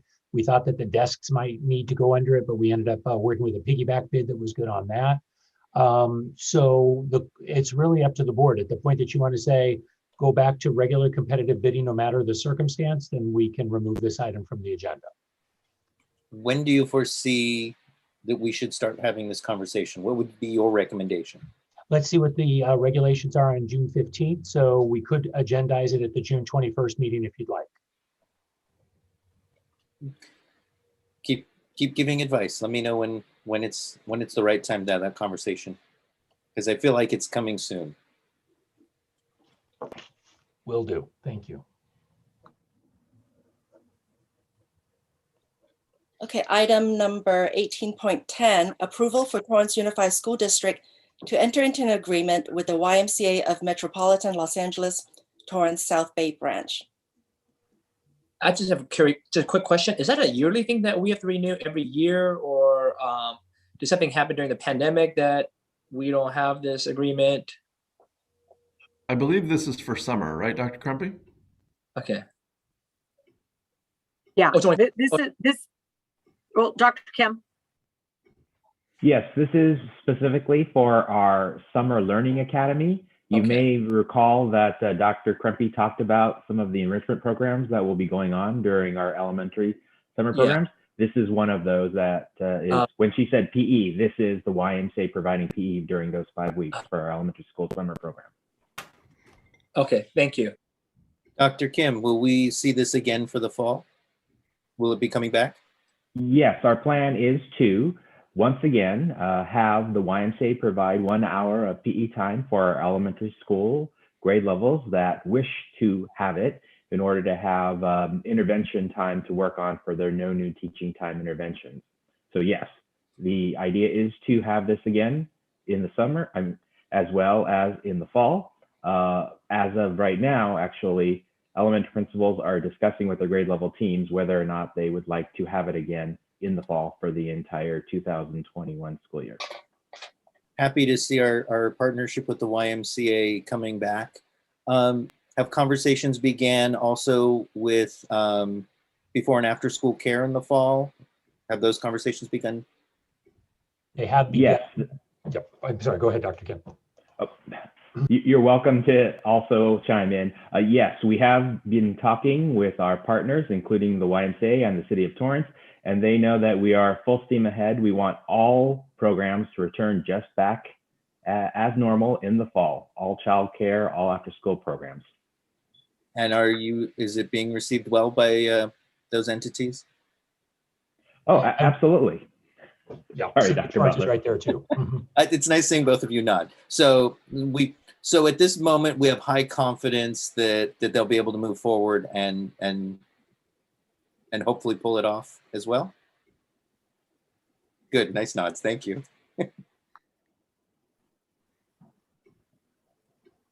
Alrighty, is there a motion to approve item 16.2, 16.5, 16.7, 18.2, and 18.10? So moved. Seconded. Second. Okay. Dr. Stowe? Yes, Dr. Mohammed, Yes. Ms. Park, Aye. Dr. Gerson, Aye. Mr. Hahn, Aye. President Liu. Aye. Motion carries. Okay. Item number 20 is information as usual, and 21 comments from the members of the Board of Education. Do we have a report from our board representative to the Southern California Regional Occupational Center? We have our board meeting this week, so no report. Okay. 21.2 CSBA delegate report. Is there one for Dr. Gerson? Yes, I spent all weekend in delegate assembly. I cannot wait until December when we can be in person. Every delegate assembly meeting has been via Zoom because after I was elected, it was COVID, so we haven't had any in-person ones. And in fact, it's interesting. You know, this is going to be the AEC will be in December, and I'm going to encourage all of the new board members to go. It's a wonderful opportunity. Those of the three of us who've gone before, you know, I know we've gotten a lot out of it, but they were arguing, and to help people understand, you know, there are hundreds of members from across the state, and you know, from all different school districts, and even they were beginning to argue over whether CSBA is going to have only allow vaccinated people in or allowing a virtual option. When I get to the part where listening to all these different districts and what they're going through, very, very reassuring about all of the good work that the people at TUSD have done. Long meeting, so I'll just jump to some of the stuff. I don't have to give you any of the legislative committee or legislative updates. Michelle Underwood and our legislative action committee do a great job, so you guys are completely updated on that. The May budget revision, that was interesting. I'll just say one thing on that. Of all the good stuff, I really hate when the legislature, or in this case, the governor, decides to play finance games, do little accounting tricks. Finding out that the 2.375 billion that was on deferral for May is now 2.6 billion, and it's being pushed back.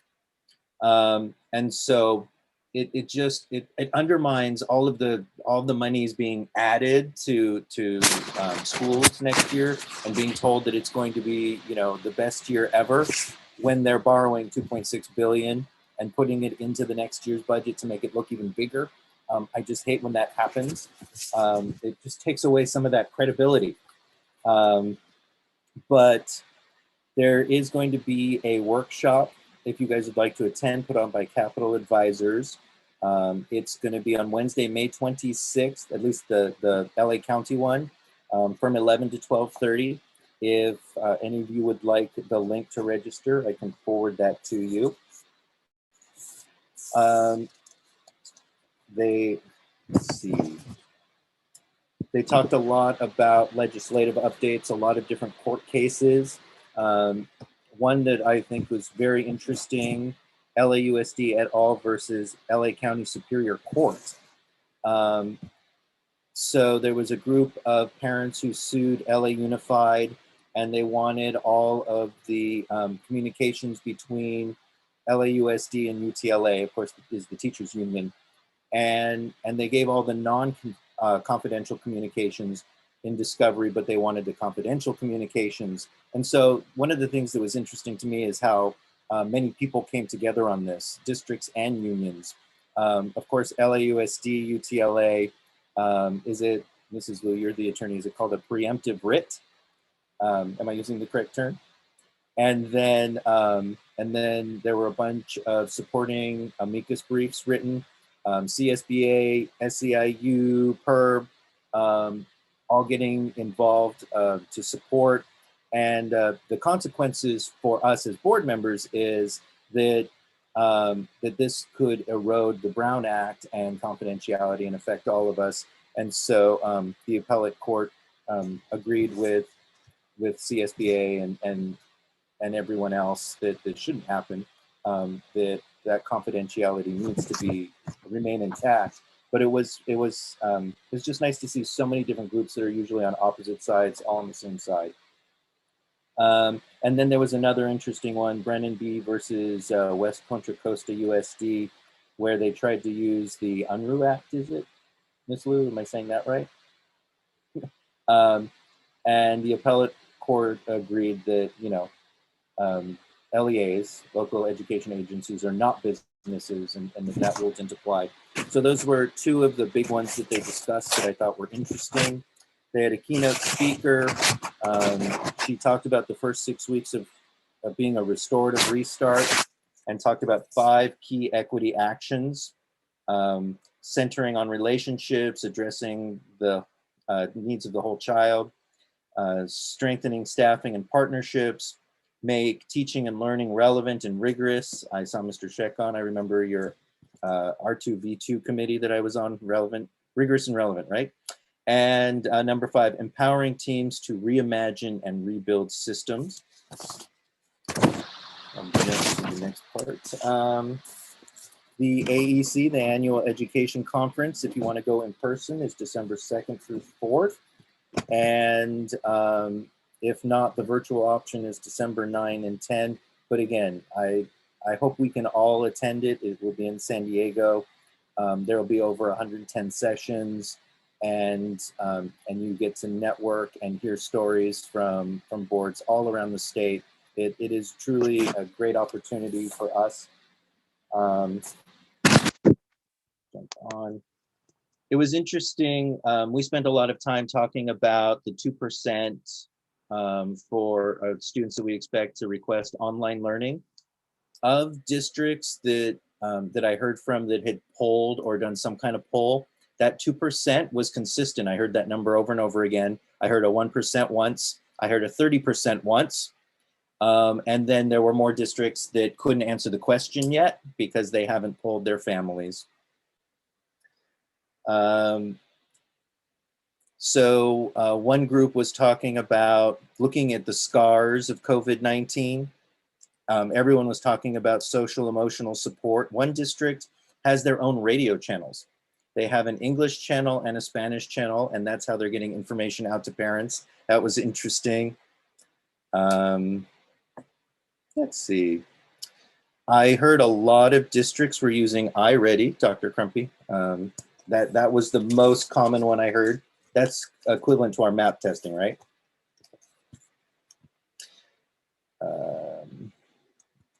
And I think the biggest thing that I kept hearing is everyone is focusing on mental health. Oh, Wellness Wednesdays. There were several districts that talked about that they're going to be implementing different forms of that. A half-hour time on Wednesdays. And as Ms. Park brought up earlier, calm spaces for students was brought up as a strategy a number of times. And then it's interesting, they talked about, one of the districts talked about that the person creating newsletters for their district actually ran either their welcome center or their family resource center. So that was interesting. And I think that about covers my report. Thank you. Thank you for that report, Dr. Gerson. And in case people don't know, CSBA, he's a CSBA delegate. CSBA stands for California School Board Association. Okay, now we go into the general comments from our board. We will go in reverse seniority order. Dr. Mohammed, do you have anything you'd like to comment about? No, thank you so much, President Liu. This was a great meeting, and so enjoy the discussions, and no further comments. Thank you so much. Thank you, Dr. Mohammed. Board Member Park. Yes, I have a couple of things. So first, I wanted to draw attention to the emergency broadband benefit. The FCC has set aside $3.2 billion to help eligible families. They're like $50 a month, I believe, for broadband access and $100 for devices. And so highly encourage families to see if they are eligible and definitely apply and see and definitely benefit from that. And then I also wanted to give a shout out to Ms. Gutierrez. I saw that we've received funds or donations for McKinney-Vento supplies, so supplies for our students who are experiencing homelessness.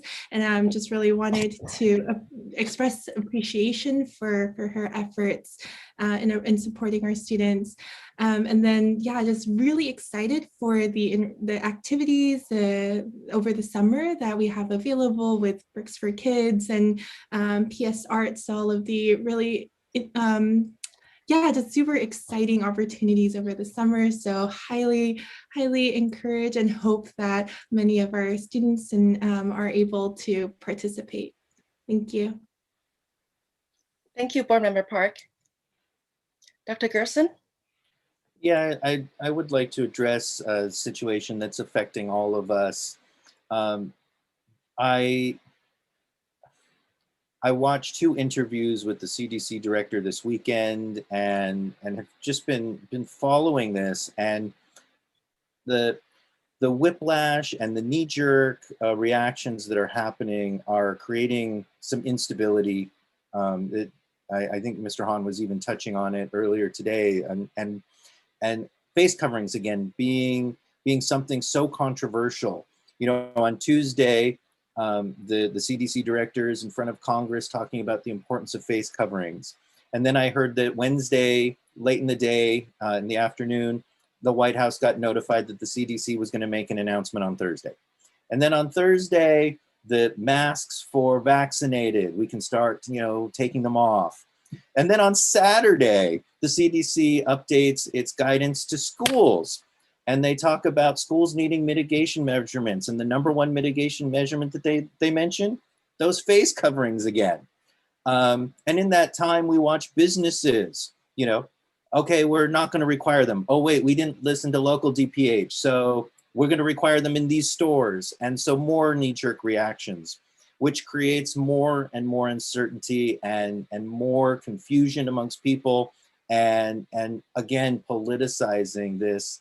And I really appreciate how TUSD created a great plan and created stability for our community. And I'm really hoping that we can do the same thing this year, that we can all work together and give our community stability. Because when I was listening, for example, to one of the districts at the delegate assembly meeting, who's talking about only 30%, you know, or 30% of students who don't want to come back in the classroom, and listening to different districts and how much they trust or don't trust, how much the parents trust or don't trust their own districts. And you guys have done so much to create trust in our community by being stable, by following science and following the protocols and doing the right thing, that I'm hopeful that we can continue to do that for our community and bring as much stability and meet the needs of as many people as we can. Knowing, of course, that we can't make everyone happy.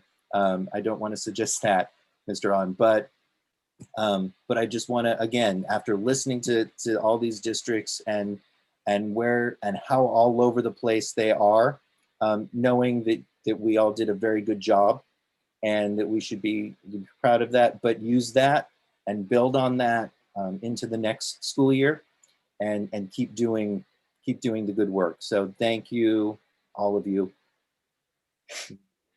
Have a good night. Thank you, Dr. Gerson. Vice President Hahn?